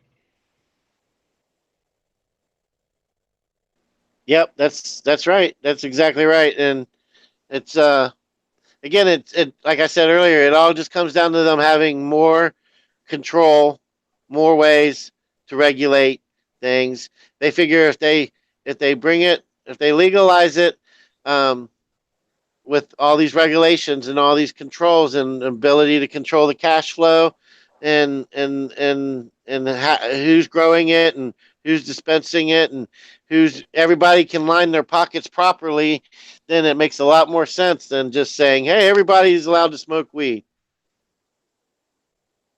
You know, a little off topic here, kind of lighten things up a little bit. God's Armor, your balloon animal sword. I've been meaning to say something about this earlier on, but it kind of doesn't look right. I mean, it's kind of phallic. Just saying. Just saying. Well, for anyone with that kind of mind, maybe, I guess. Gee, bro, I didn't think of that at all. Well, I guess I just have a dirty mind, I guess. Well, who made it? Was that OP3? No, Fizzy got me that for my birthday. I think she's making them now. Maybe Noble made it. I don't know who's making them. Fizzy's the one that always hands them out to everybody. Okay, I assumed it was OP3. Yeah, OP3 is kind of, yeah. Ask Noble. He's in the chat. Noble, are you making them? I think Noble might be the one that makes them for her. I'm not sure. Maybe Fizzy does it. I don't know. You know, it's funny. I didn't even notice the sword and the hat until he said something. I'd definitely run if I saw that coming. Right. Oh, balloon sword, so I don't care what it looks like. Okay. I liked my carrot sword too. It was awesome. Now the carrot sword, I mean, that's, you know, it looked like a carrot. So just saying. That was quite an interesting digression there, Hebro. Yeah, way to change the subject like 980 degrees. Well, got to change it somehow, right? I mean, might as well jump to something. Let me ask you guys this real quick. Did you guys see those lights that Dan was showing on his show last night? Well, I was on the show, so yes. What was it? I guess you would. There's like lights. There was one light he was showing. Now I had mine kind of running kind of slow, and what he showed for me kind of looked like the beam of lights. Did any of you guys ever see the movie This Is the End? No, it doesn't sound familiar. No, I haven't seen it either. I don't think so. They had in that movie, they had where it was kind of like the rapture, and there was these beam of lights coming down, and it was picking up the people and taking them to heaven. And but that's what those beam of lights remind me of, is like they were rapturing people. It was when he showed that on the screen, I'm like, wow, man, it almost looks like almost kind of like either the rapturing people or almost like a UFO. When you see a UFO movie and it's like beaming people up into outer space, you know. Maybe I'm the only one that thinks that. I'm weird. Okay, we'll move on. No, I remember seeing a couple of those pictures. As I recall, Nobleness had a great explanation, more of a scientific explanation for that, and I forgot the term that was used. But well, this wasn't the pillars that Guy had on. This was lightning that looked like Hebrews said, basically a light beam that come down out of a UFO and picked you up in the movies. Oh yeah, I might have missed that. Down. I caught part of the broadcast yesterday, but I don't know. I vaguely remember somebody talking about square lightning too, and I'd love to see that on video. I think he showed part of the square lightning, didn't he? He might have. I might have passed out at that point. I'm East Coast. I fall asleep at the drop of a hat over here. You guys keep me up all night. Yeah, well, I think the square lightning was the light beam thing, if I remember right. I think it was the same thing. Yeah, I don't think that I saw it. I was listening to it, but I wasn't watching the screen while I was listening, so I didn't see the visuals. I was trying to call in the second time. You guys were going way past 1 o'clock in the morning, and like I said, I had forgot to tell him something. One of the things I was going to tell Dan is to, and I'm going to put you on the spot here, God's Armor, but for those of you that don't know, God's Armor does one hell of an imitation of a rooster. Just saying. Well, I know. I'm sure he gets up early sometimes for that job, so he probably wakes up the roosters. I'm up when the roosters go to bed, and I'm after they go. All night and all day. I'll tell you what, I'm sure our audience and maybe even people on the panel would love to hear it. Oh my! Not to put you on the spot or anything, Armor, but Hope we ain't gonna make this a habit.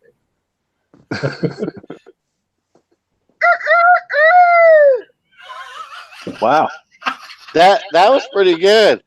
Oh man, that was totally worth it. Actually, that's great. Yeah, that was really good.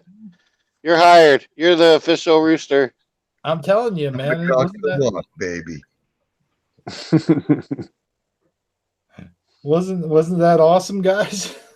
that was. I'd love to sample that and have it on my alarm in the morning. I told him that when he first did. I'm like, man, I'd love to use that as my alarm clock. I told you as a country boy, when all you have to talk to is chickens, and dogs, and pigs and cows, you learn their language. I tell you, man. Because we were bringing up the chicken penis, and is Dan still on there? Because I wanted to. I think he might have left. Hey, see him talking. Yeah. He likes to lurk, though. He don't always talk. Yeah. But he basically put that on there because YouTube's screwing him over.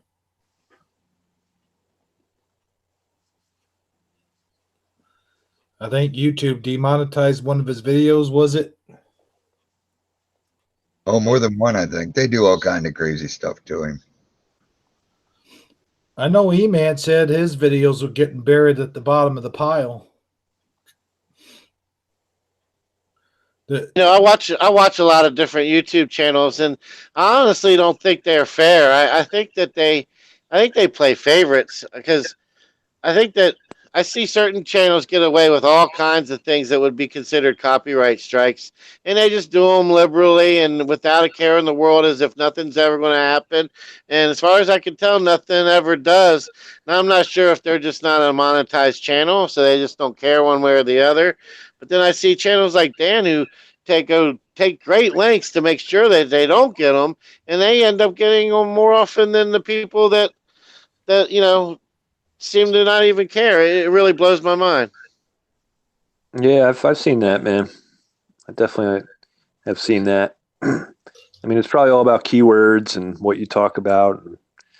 I don't know. I And mean, then if you you got think these about it, reaction video guys. They play a freaking whole song, and all they do is sit there and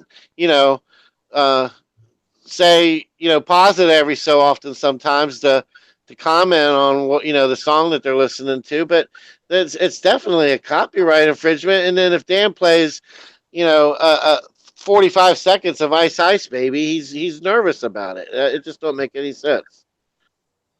He did. I think he did get a copyright strike on that, didn't he?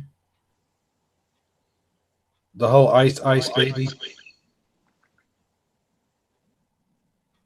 Yeah, I'm not sure. I just know that he's very self-conscious of it.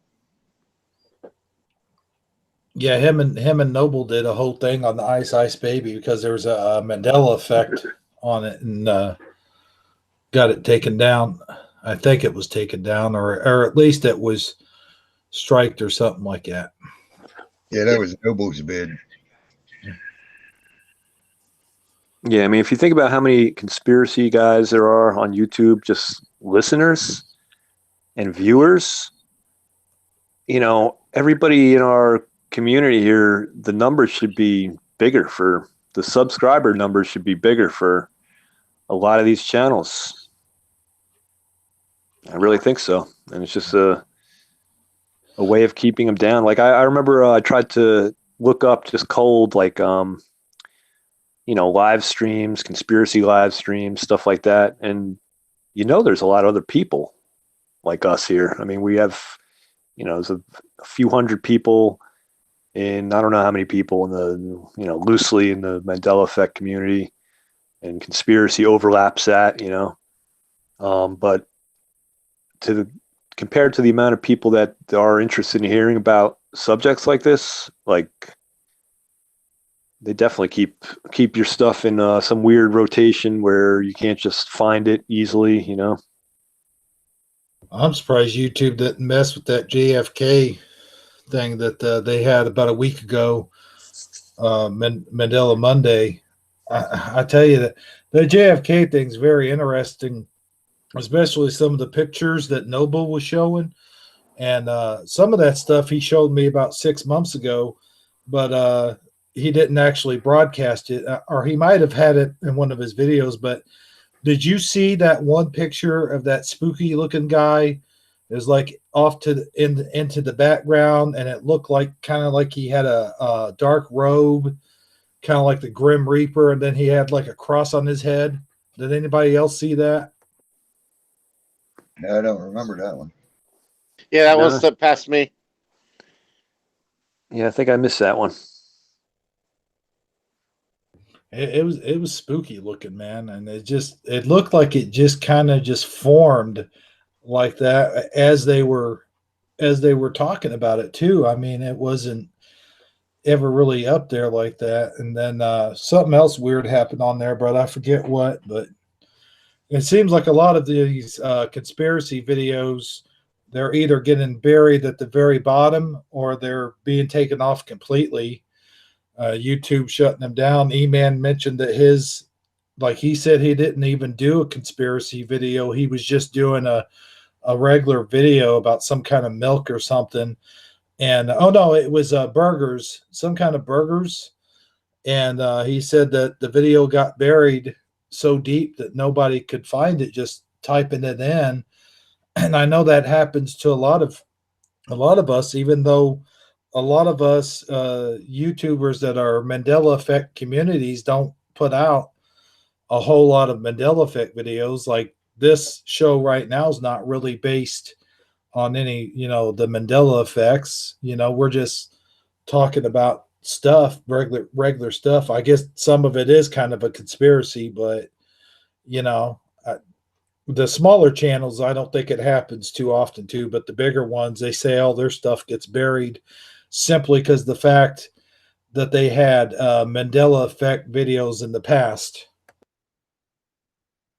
Right. Yeah, I remember when I first got on YouTube or first started trying to inquire about things like, I'm not going to name the name, but the famous school shooting that was considered to be um, a false flag. Well, I'm not even supposed to say that, so whatever.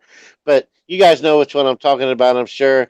I did a search for that on YouTube, and all I could find was things about how Alex Jones was being sued for his for what he had said about it, but I couldn't actually find any of the content of Alex Jones actually saying what he had to say about it. No matter how hard I searched, all I could find out was how much he was in legal trouble for saying what he said, and it was so frustrating.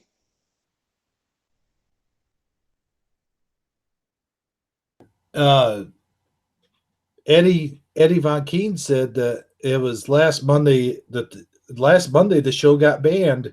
I didn't realize that show got banned. I guess he's talking about the JFK one. Doesn't surprise me, not even a little bit. That's just not right. Seems like they're taking away our literal free speech.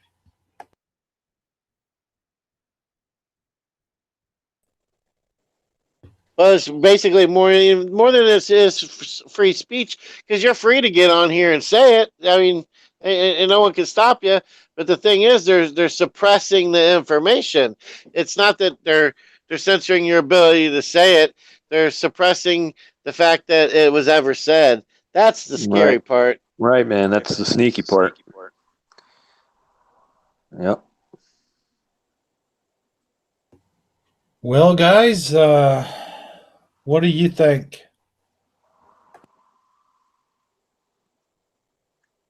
That's pretty vague, man.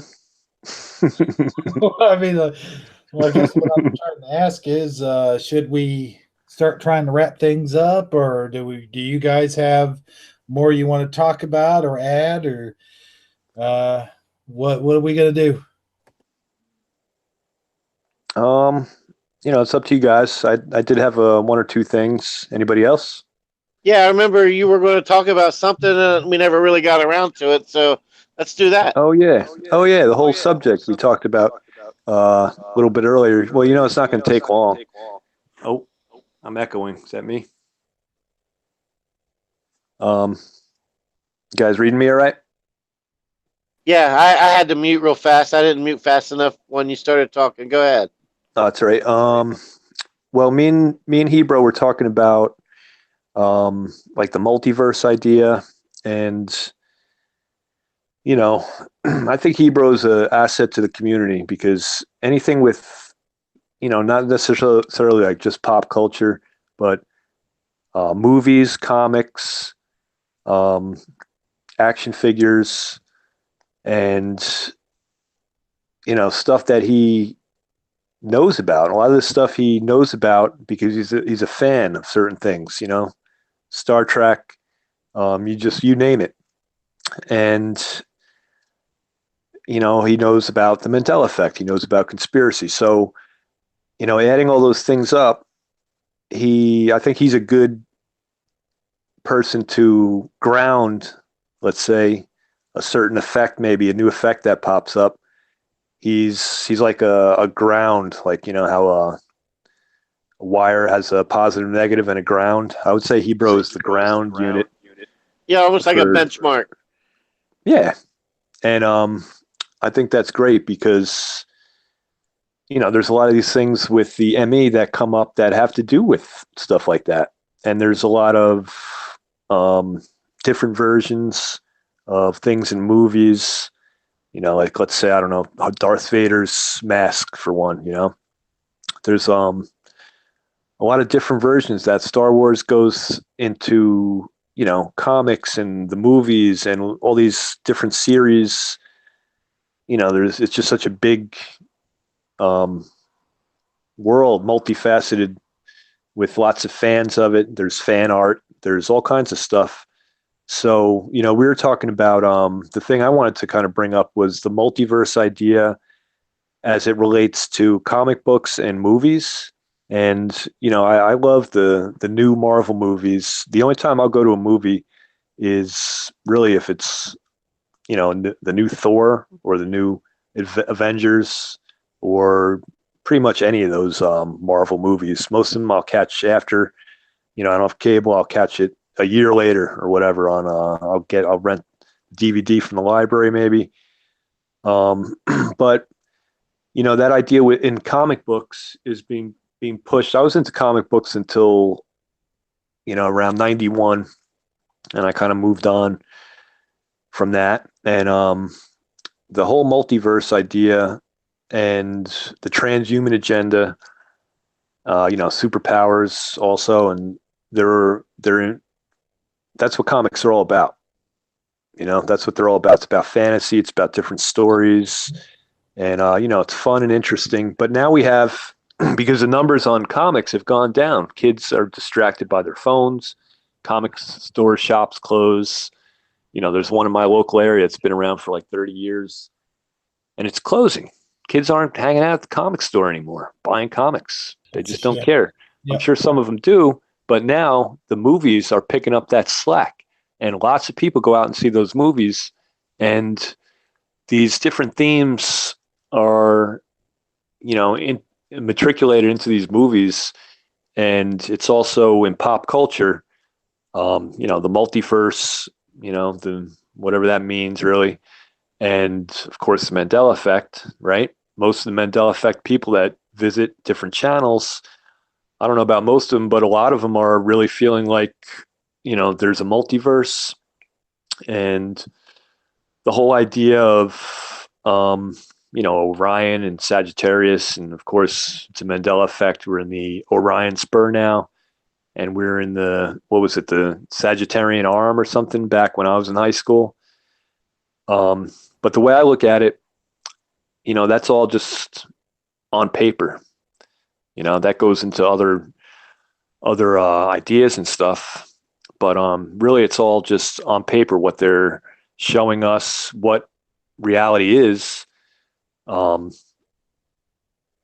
that theme is being pushed in movies too, to get to kind of like getting people to accept that, or I don't know, but a lot of these comic movies are very topical with what's going on in the world of conspiracy. Anything Yeah, Captain America to it's Thor. to go in with what you were saying, that new Spidey animated movie is Into the Multiverse. His class field trip actually goes to CERN headquarters or something like that. But go ahead, I don't mean to interrupt. No, I'm glad you did, man, because I didn't hear that one. Oh wow, yeah, I said I didn't even want to watch that movie because it just looked like it was going to be too. I don't know. Wow. I know it's not supposed to be realistic, but it looked like it was going to be too. What's the word I'm looking for? Stonebender. I don't know, contrived, Hokey. hokey. It just, yeah, it just looked kind of hokey. So Yeah, I never really. I didn't see any coming. I don't know if I saw any coming. See, now that Sagittarically Speaking said that, I'm going to go out of my way to watch that movie at some point, even if it's at home, because I'm not a big Spider-Man fan. So those movies, I just kind of let them pass by. But man, if that kid Spider-Man is going to CERN for something, I mean, gee, you know, these writers, and especially comic book writers, are, I think a lot of them are conspiracy theorists because, Makes you wonder. yeah, Hebrew, I don't know if you or any of these guys in the chat or anyone on the panel has heard of, you know, now there's a movie about it too that was, I don't know, it's probably 10 years old at this point, but The Watchmen was a comic book miniseries. Did you read that, Hebrew? I didn't. I saw the movie. Yeah. What do you think of it? Yeah, or the Adjustment Bureau, even more so. I know exactly what you're talking about. Yeah, I thought it was a very interesting take. I mean, it's very MIB-esque. I think all that stuff. You know why it resonates so well with people is because there's a sense of truth in it.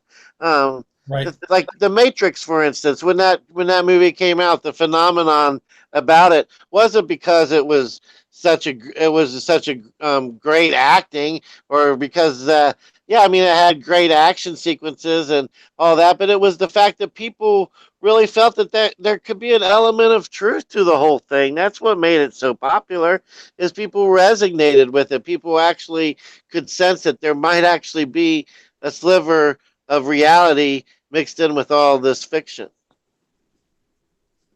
Right, man. And The Matrix was kind of a take on Plato's Republic, the book that had a lot of themes that were similar to The Matrix. And that's, I don't know how old that is. Thousands of years old.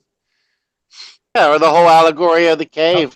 I mean, all of that stuff is it's it's it's it's a blend of fantasy and reality, and the better that it twists the things that we actually believe could be true in our mind, even if we don't know it to be true yet. That's what makes it so popular. That's what makes it so interesting. That's what makes it so successful. Yeah, I started seeing this stuff in comic books like years ago, like back in the late 80s, early 90s. You had comic book stories before all this Marvel multiverse movies have even were in development. You'd see it in comic books, and it's interesting. It makes you wonder if these people, these writers and publishers and whatever, had maybe experienced the Mandela effect even those many years ago, or maybe if not the Mandela effect, and got these ideas. Of course, ideas can generate from anywhere. I mean, they could have got it from the Twilight Zone or this and that, but it's interesting that it's interesting that you bring that up. And there was an issue which had Batman, and I don't even exactly remember all the details, but there was all these different Batmans meeting up with each other, and it was like an interdimensional cross rip type of deal that had happened. And it's actually one of my favorite comic books. I'm going to have to go back and read it to get all the main details. But he talks about a sort of building or a scientific what's that called that CERN has, the not the anerometer. What's it called? What's The that? Hadron Collider? Yeah, the collider. He talks about the collider in that comic book, and this is back.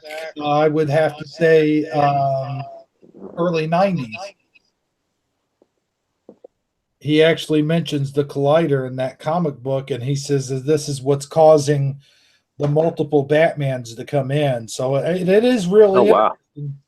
Yeah, how it resonates with the times that we're living in now. Yeah, I never heard of that one, man. That's crazy. I'm gonna have to check that out. I remember Gilgamesh.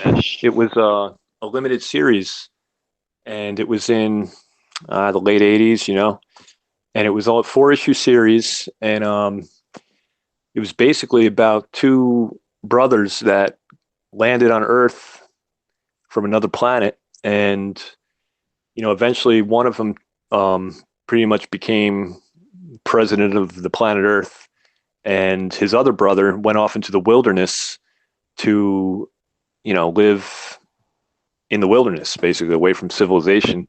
And they met at one point, and they fought, and then they joined forces and realized who they were. But there was a scientist in Europe that created some kind of a, I don't know if it was a collider, but it was some kind of experiment he did where the Earth was now different. It was a completely different reality we had to deal with because his experiment went wrong, and all of Europe, like 90% of Europe and 100% of Asia, just blinked out of existence, and it was just a void. So the planet was, lost a lot of people. New World Order, right? Georgia Guidestones. And there was also, and this happened in Europe, somewhere in Europe. I forgot if they named the country. They probably did. Maybe it was even in Switzerland or something, But I don't know. But Gilgamesh journeyed into that dimension towards the end of the series to find out the answers as to what happened. And, the ending wasn't any revelation or anything like that, but the themes were similar to what we see people talking about now with like, the multiverse and an experiment that went wrong and, created all kinds of chaos. And there was a lot of New World Order type themes in that, and The Watchmen. The movie was great. Armor, I'm not sure if I missed that or not. You said you didn't see that movie, The Watchmen? Yeah, I saw The Watchmen. Yep. Oh, you saw it? Okay. What do you think of it just in general as an entertaining movie? Yeah, it was pretty good, I think, if I remember right. Seen so many movies back then, but yeah, I thought it was pretty good.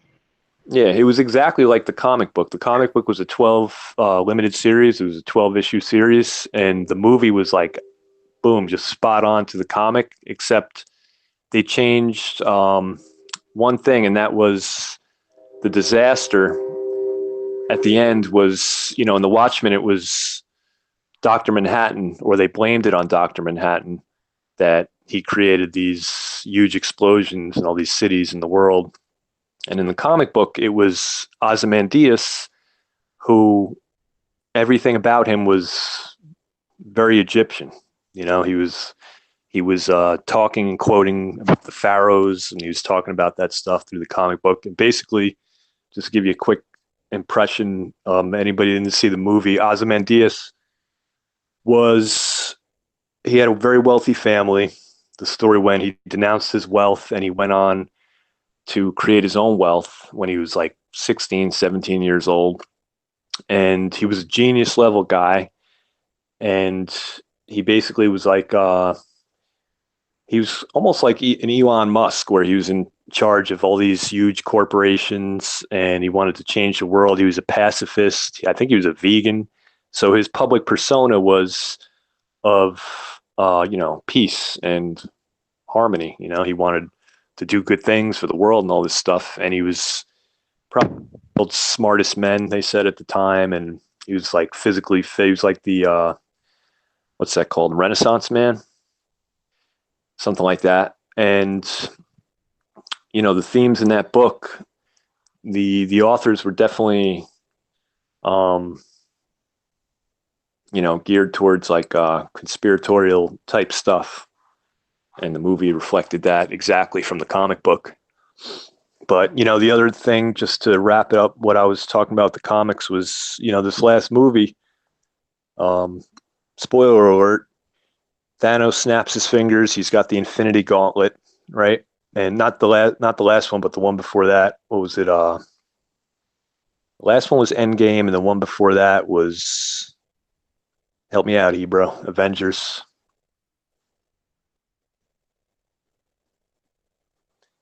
Was that the one before Civil War?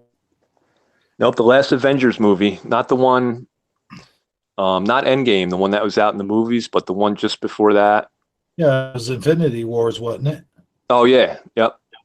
And so he snaps his fingers, and half the life in the universe ceases to exist.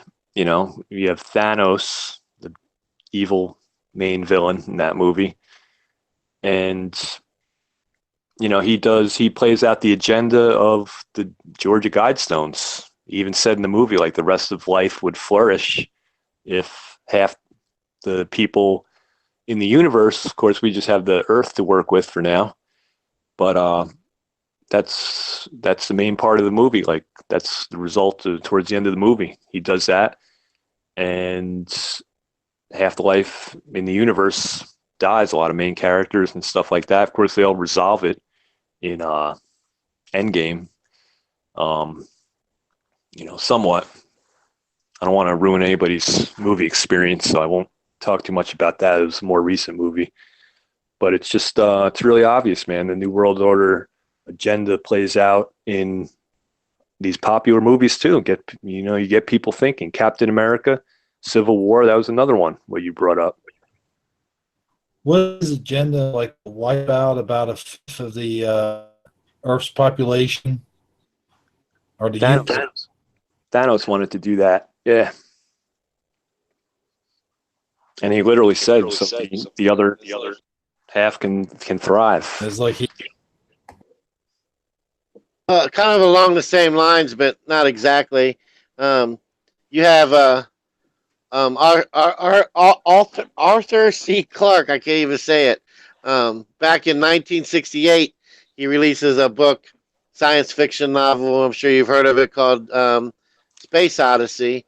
Stanley Kubrick went on later to make the movie Space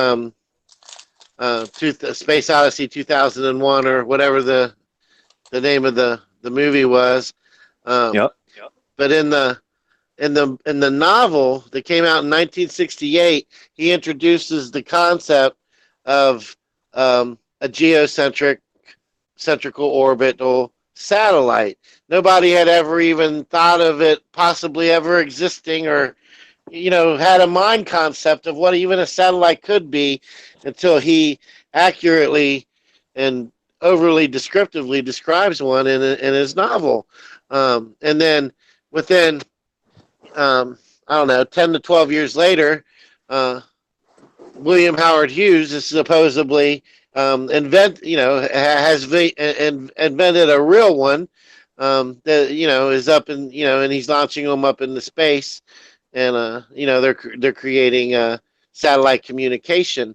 The thing is that there's a conspiracy behind that as well. I mean, it's really hard to go online and find an actual picture of an actual satellite that's not a CGI image of a satellite. It's really hard to explain the technology in layman's terms on how they create a geocentrical orbit, how they can literally stay in an exact position with the rotation of the Earth, even though they're outside of the Earth's atmosphere. And, they've just recently came out and said that the Earth's atmosphere actually travels beyond the moon many miles. So there's all kinds of conspiracy theories you can just go into play just with that, the concept of satellites alone. And the fact that nobody even, could have visualized one in their mind until they read that novel. But then within a decade or so after reading the novel, they supposedly exist in real life, even though nobody's actually, your average person has never actually seen one. and it's really hard to find an actual picture of one. They supposedly do exist. Yeah, man. I mean, as far as I'm concerned, Arthur C. Clarke could have been a high-level Freemason that wanted to get that idea out in the public domain before these satellites came about. Yeah. Supposedly, he seemed like a great guy. He was. I loved his show.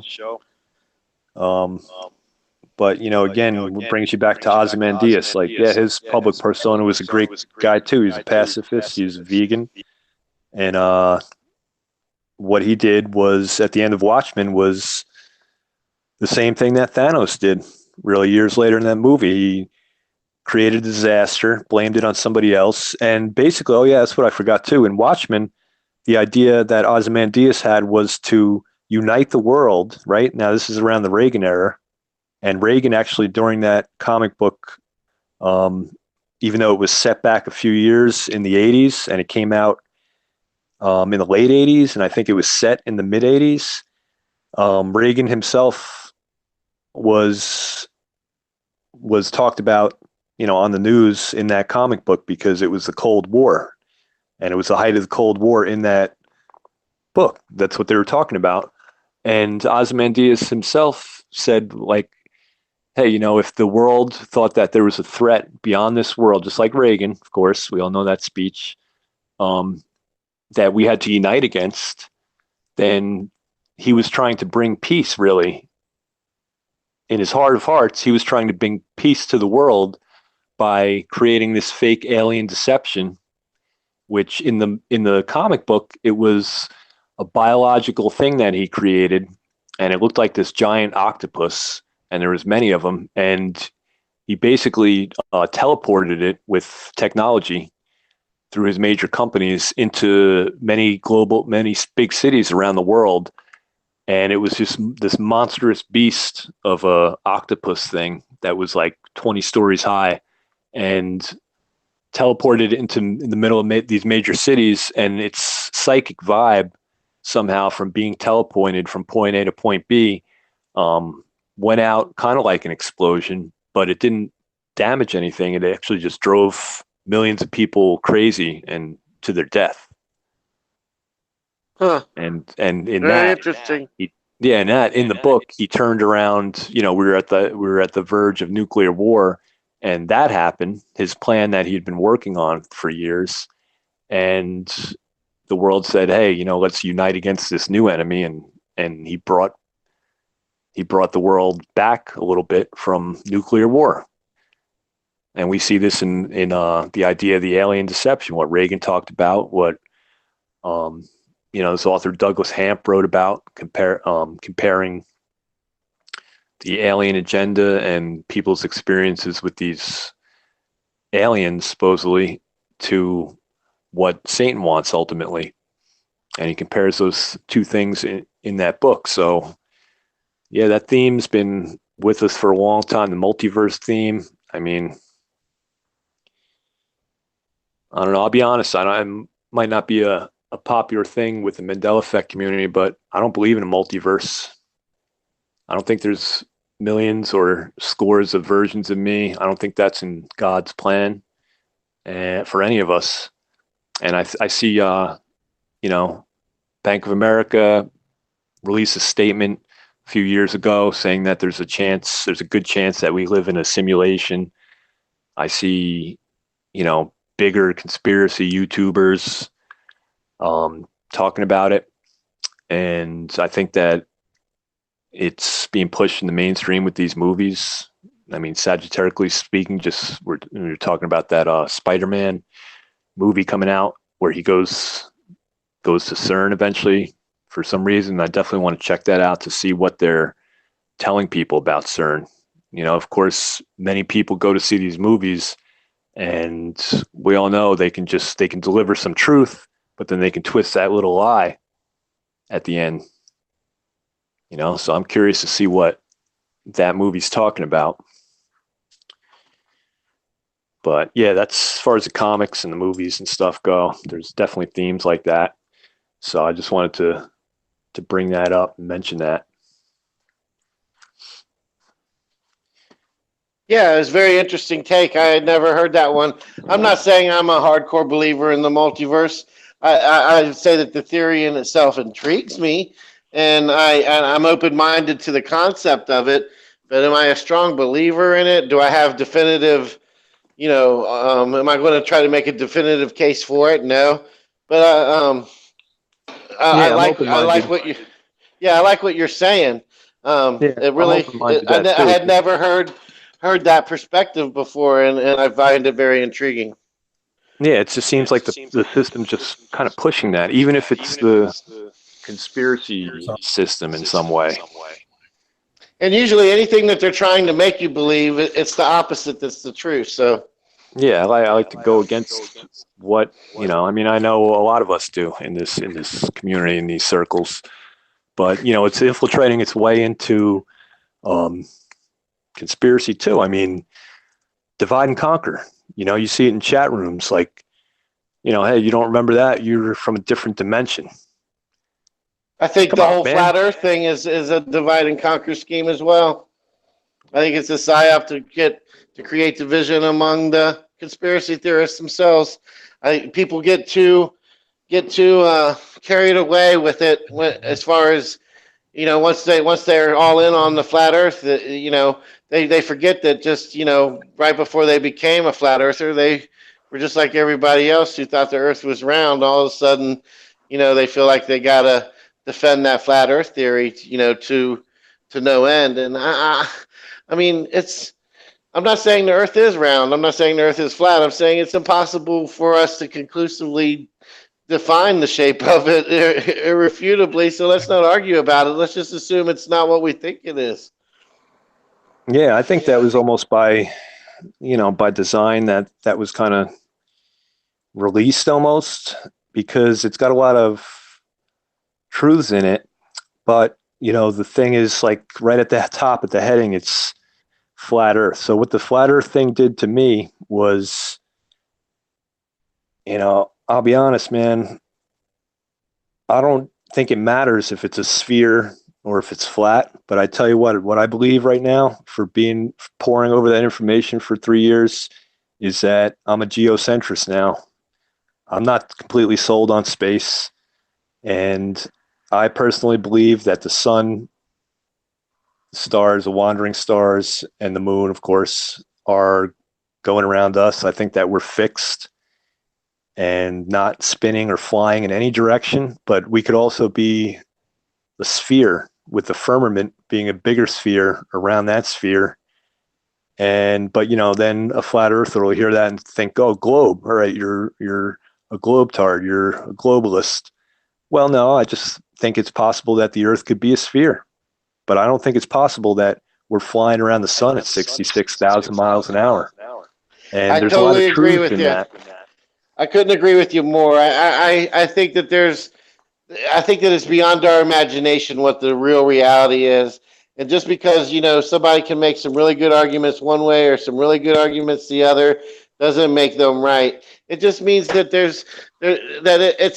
it's a debatable subject. Be open minded and keep and just keep trying to figure it out because we haven't even came close to scratching the surface yet. I don't think. Right, man. It's pretty new, and it has, I believe that it has turned a lot of people to Christ, that movement. Whether it's true or not, doesn't matter. Because some of those truths that are matriculated into the flat earth movement, I just can't get around, I can't think of it as a regular solar system anymore. But I tell you what, I don't know if it's flat or not. I can't go up that high to see if it's flat for myself. I understand there's a laser tests and all kinds of stuff going on, but there's not just one thing that can. It's a nasty community at this point, and there's not just one truth that's going to come out. There's not one more laser test that's going to be done where all of a sudden the world's like, whoa, the world is flat. We have to start changing the textbooks. We have to start telling people that truth is never going to come out. The truth that needs to be out is the fact that it's not what they say it is. That it's not what we thought it originally thought it was. That there's more to it than meets the eye. That's the takeaway point. Not that it's this exact shape, not at this exact size, not that and also the fact that there's more than likely there is a firmament. It's even mentioned in the Bible several times that there is a firmament. I totally agree with that. We're in an enclosed system, but what shape the Earth is, how far the sun is, and all that stuff is up for debate. We have to figure it out. Right.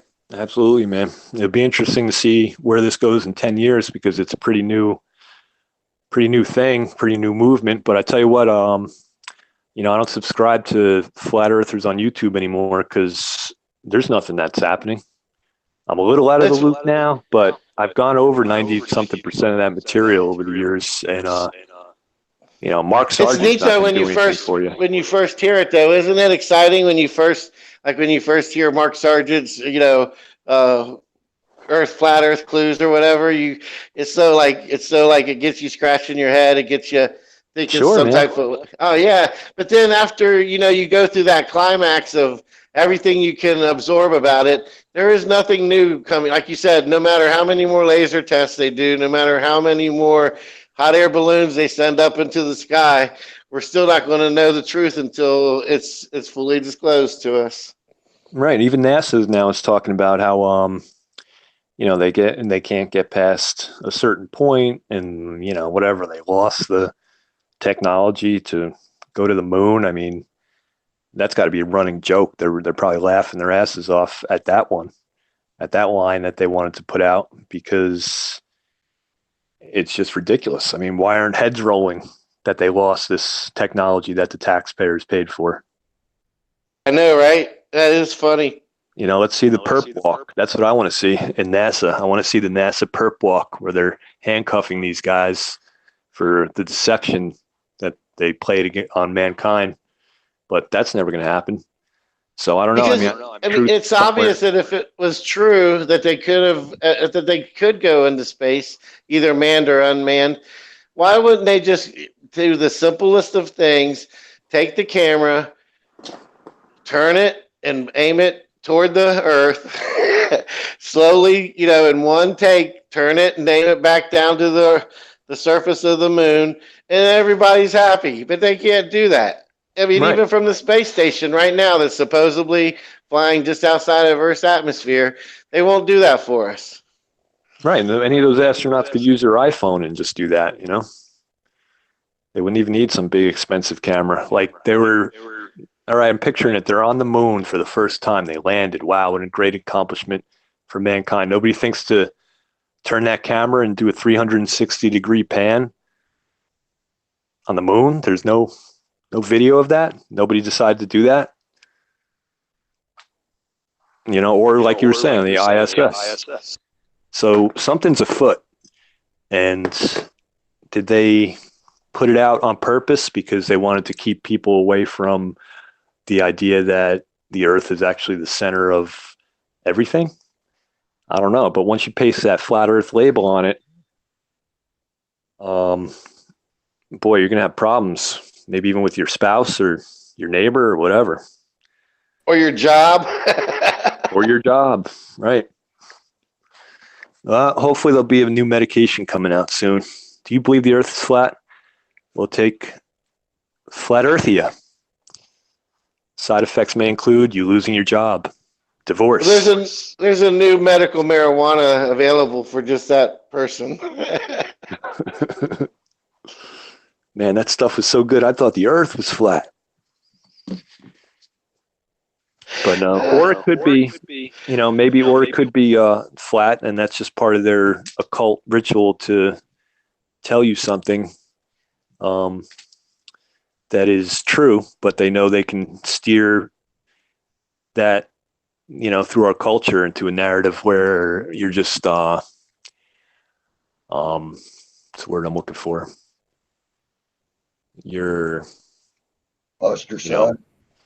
yeah, you're ostracized and you're pigeonholed. You're painted into kind of this corner and you're labeled as a certain thing. I mean, it's, it's the same thing, Republican, Democrat, um, you know, this, that, guns, no guns. You gotta be red or blue. Yeah. There's no in between, man. Yeah.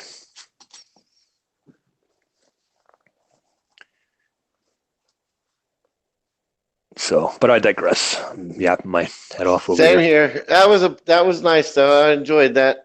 All right, back to you, Hebrew. What's next?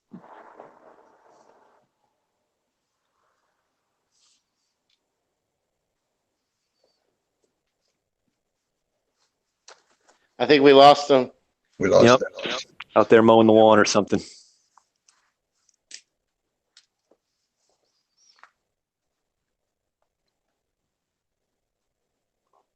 Well, he unmuted. I saw that much. Yeah, that was a good sign, I thought. Uh-oh.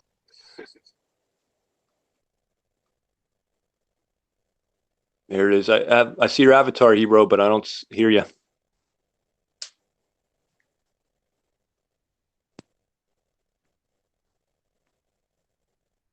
Noble said the toys got him. Dang it. Oh. So who's still in chat, Armor? If anyone. I heard him. I just heard him. We got Noble, Eddie Von Keen, Jocko. Michelle's opinions showed up. Good to see you, Michelle's. Much love. I think that's it. Let me scroll up. I think that's everybody.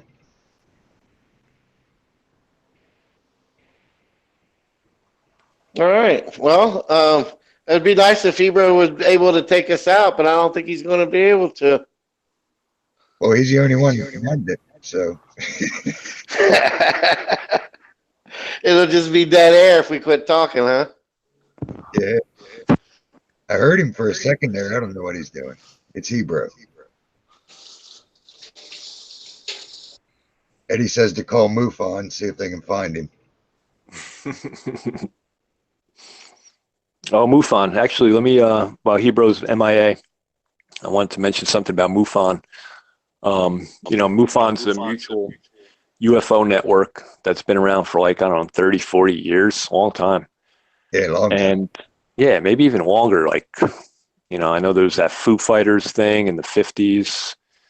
And, it's been around for a long time. And now, and of course, it's a community a global community of people, just like anybody and some of them are authors, a lot of them are now, that want to get disclosure from the government about what are these UFOs, what are these aliens about, you're hiding something.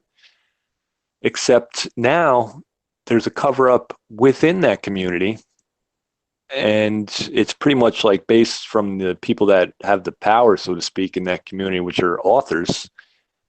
There's a lot of authors that make their money on writing books about, the government cover up and aliens and disclosure. But the problem with that is now I hear in this community that the abduction experience can be stopped by calling on the name of Jesus Christ. And a lot of these other guys know that too now in that community. So they're covering up that idea. They're playing that down because they have something to lose. If you're an author and your whole shtick over the last 15, 20 years is writing books about aliens and disclosure, well, when you come across multiple people saying, well, hey, you know what, these aliens and stuff, and, I'm into it. I thought I was abducted, but, strange thing happened. I called the name of Jesus and these abductions stopped. These entities left me alone. Now, if you were a thing that was, created or evolved or whatever on some other planet, and you have nothing to do with Earth or our religions or cultures or whatever, you come here to, do whatever, fly around the sky and butt probe people or whatever, spreading fear. Are you going to really say that? Are you going to mention that if you're the MUFON community? If you're an author, are you going to play that up or are you going to play that down? Well, see, that ties right back into what we was talking about earlier also, not just the abductions and Jesus working for that, but the sleep paralysis and the night hag. it's the same thing. There's people that have learned that the minute you call on Jesus, the paralysis is over, the night hag is gone, the shadow people run. Right. That's Yep. why I was saying no. They know better than to come here because I know what to do if they would. You know, they're only going to last for a second. I'm going to like, hey Jesus, look at these idiots. Boom, they're out. You know what I mean? It's like, and Yeah. but you don't hear that in that community for the same reason. They make their living off of talking about the night hags and the demon, the shadow people and sleep paralysis, and but they don't ever mention that. Well, all you got to do is call on Jesus, and no problem. You know, same exact thing. Right. Right. Like, why would an alien care about if you're calling on the name of some deity from your home planet, unless that alien is not what he appears to be? You know, Exactly. and the back in hundreds of years ago, fairies were very popular. Abductions of fairies. Fairies had crafts. Some of some race of fairies were actually called the Greys. What'd they do? They came into your house at night. They abducted you. They had crafts. They had airships. Back in the 1800s, people saw airships that looked like ships without sails that dropped anchors. And there's this book Dimensions I read was from the late 70s, and back then people had all kinds of different ideas about what aliens are. What are these things? They had a variety of ideas about it. Now what you have is these TV shows, Ancient Aliens, that are just pushing people into a homogenized view of what they could be. Well, obviously they're ancient astronauts. They created us. They created the pyramids. They did all these things that we don't know how they could be done today. I tell you what, man, if people had the budget, people could build the pyramids today. If people had the desire and the will and the budget to do that, and they could probably do it without machinery. A 9-ton stone is a 9-ton stone. It can be moved if you have enough people, you have enough time. You can move it. You can cut it. Uh-oh. Yep. They had techniques. It just made me think that ties right back into what you also was talking about earlier with the comic books and the movies, how they, You hear me? the old authors, how they all pointed to things that supposedly, see, we look at it at the angle where like maybe they could see the future, or maybe they just had inside info. Well, maybe they were just performing a type of what we would call nowadays meme magic, but it's been called many different things over the years, symbol magic. And that's how that works. I mean, symbol magic works by them using that symbol, putting that meme into the public and getting the public to think it. And that's why the old people write about the ships without sails that dropped anchors, because that's what they would be thinking. That's common to them. And Right. modern age, we think of the round saucer or the V, because that's what we were taught to think. That's what we were programmed to think, basically. Sure, man. Some kind of intelligence that has thousands of years to think about something. They know us. They know our culture and whatever the flavor of the time is. So a that lot all adds up. A lot of these authors and comic book writers, instead of being seers of the future, were basically magicians creating it. Sure. Another way to look at it, anyhow. Because that's exactly how that magic has to work. It has to be put out. It has to be seen. It's meme magic. It has to be seen. It has to be I thought. totally agree with you guys. I saw. Anybody hear me? Yep, we hear you. You're back. Anybody- I've seen other people make that argument where, like you said, the fairies, the Right, the Greys they were called. Yep. the Greys. I mean, I think I mentioned this on a previous show, didn't I?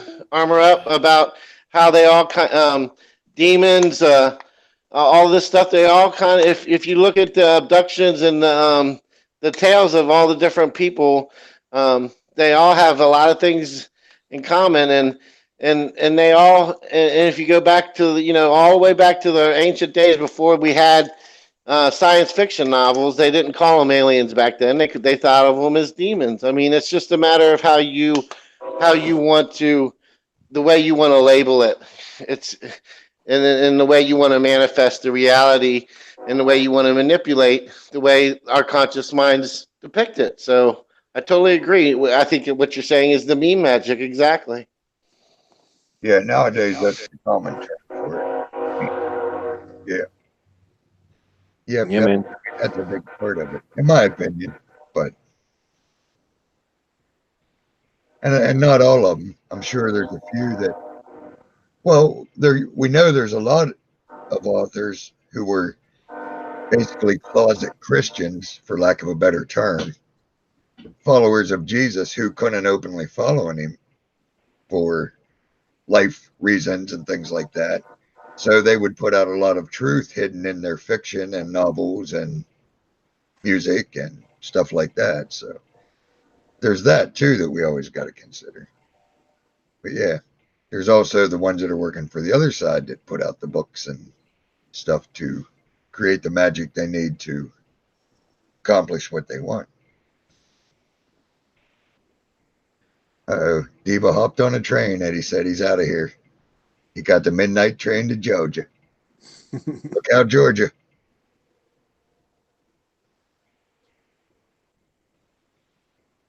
He's going down there to read those guide stones, probably. Yeah, I got pictures of them. I was down there. Pretty wild. There's all kind of wild stuff right around there. There's like big markers. And there's a lot more than just the guide stones. Most people don't even talk about the other stuff. Yes, I also saw where somebody actually took the time to look directly up underneath to look at the ceiling of the guide stones. And I guess there's a newer rock piece that actually goes across the top of the guide stones, and there's some type of engraving or inscription on that as well. Are you familiar with what I'm talking about?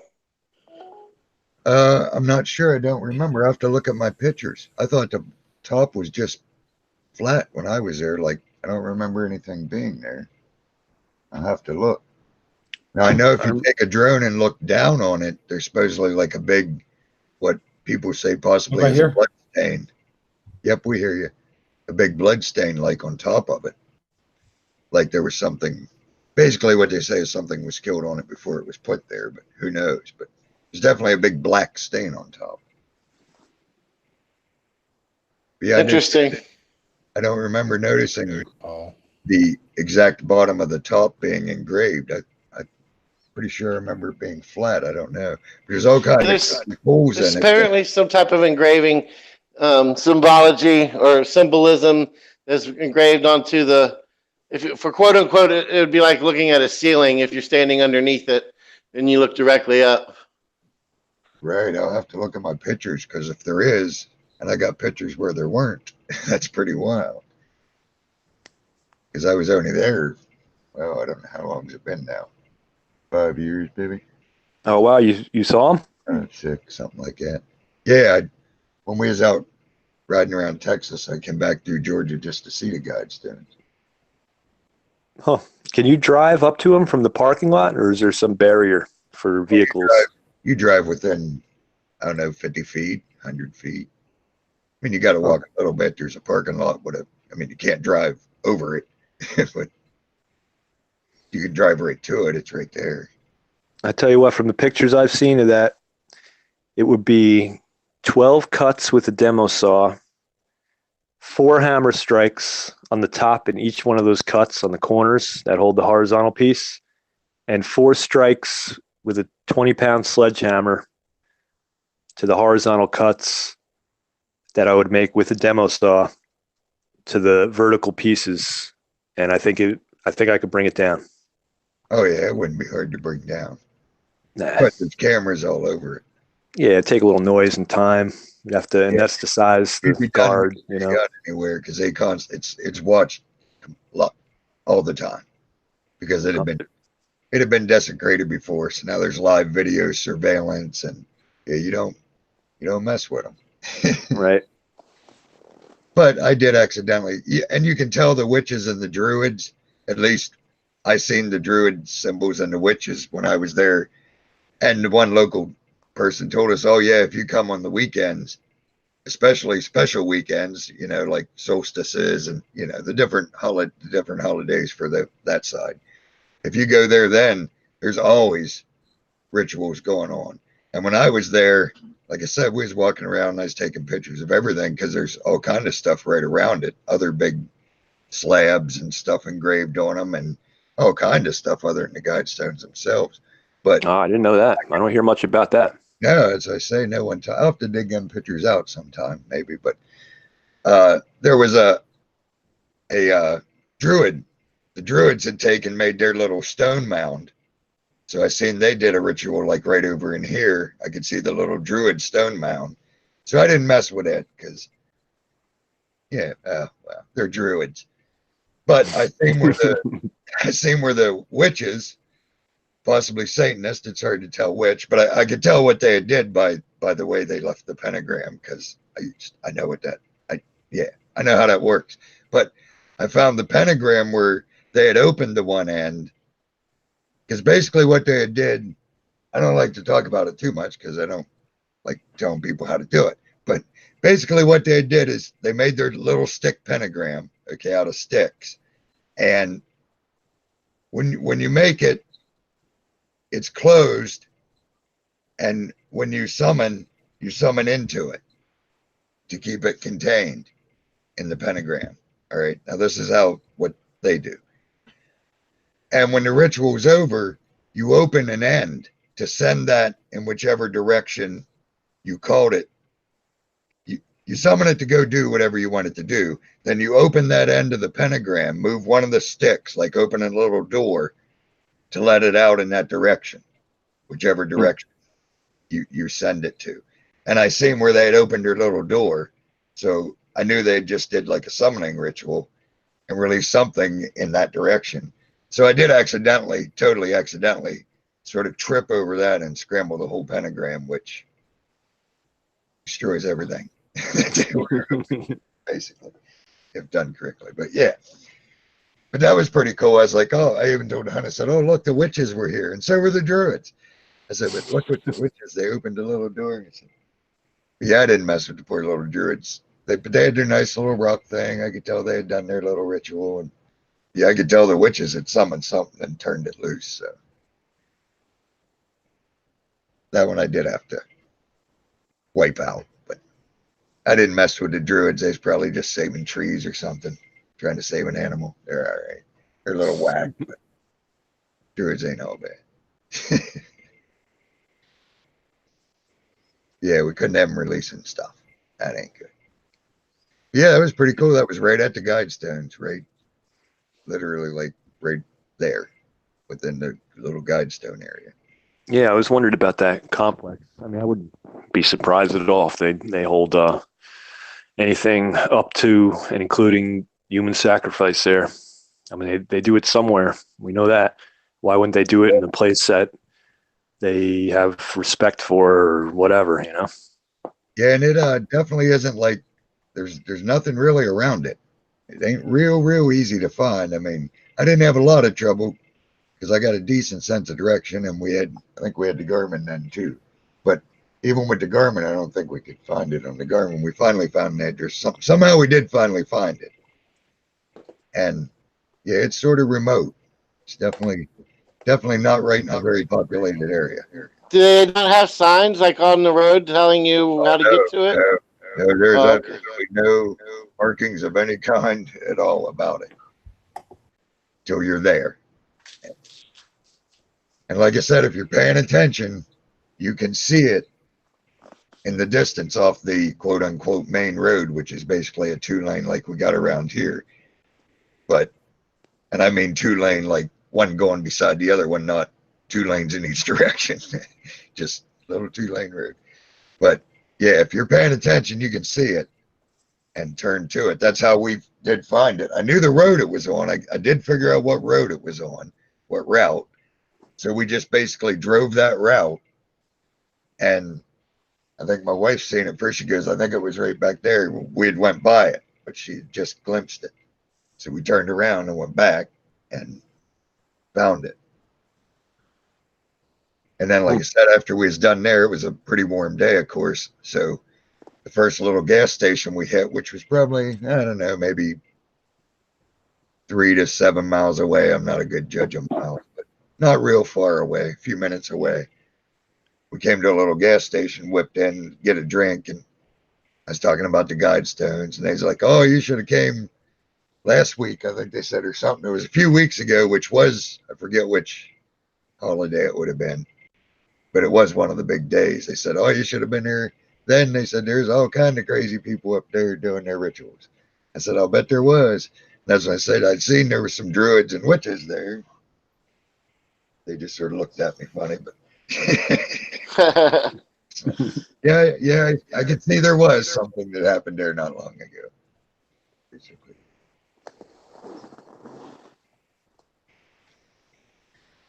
Yeah, I think Hebrew's back. Maybe we can end this thing. I don't know. We've been trying to keep it going. Hey, Hebrew, are you there?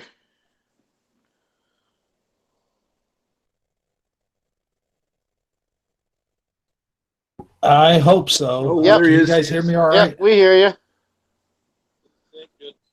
Thank goodness, man. It appeared there for a while, and I had to come back in, kick back out, come back in. Then there was two of There me. was 3 And of then you at one point. I seen 3 of your icons. I was about to say it's a Hebrew takeover, and you still couldn't hear you. At least you're back finally. Welcome back. my thing says that my internet connectivity is experiencing problems. I don't know. Well, I'd say we better end it while you have the capabilities then. Yep, go ahead and Well, take us out there, sir. No, Hebrew went to Walmart. We know. He's like, oh, well, these guys are talking. I can go get a quick trip into Walmart. I actually thought about Yeah,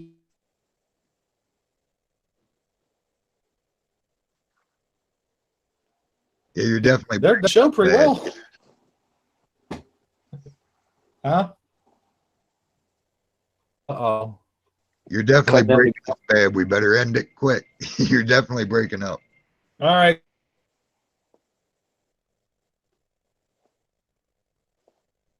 All right. Hey, Sagittarius speaking. It's great talking to you, man. Yeah, same here. Right back Yeah, at you.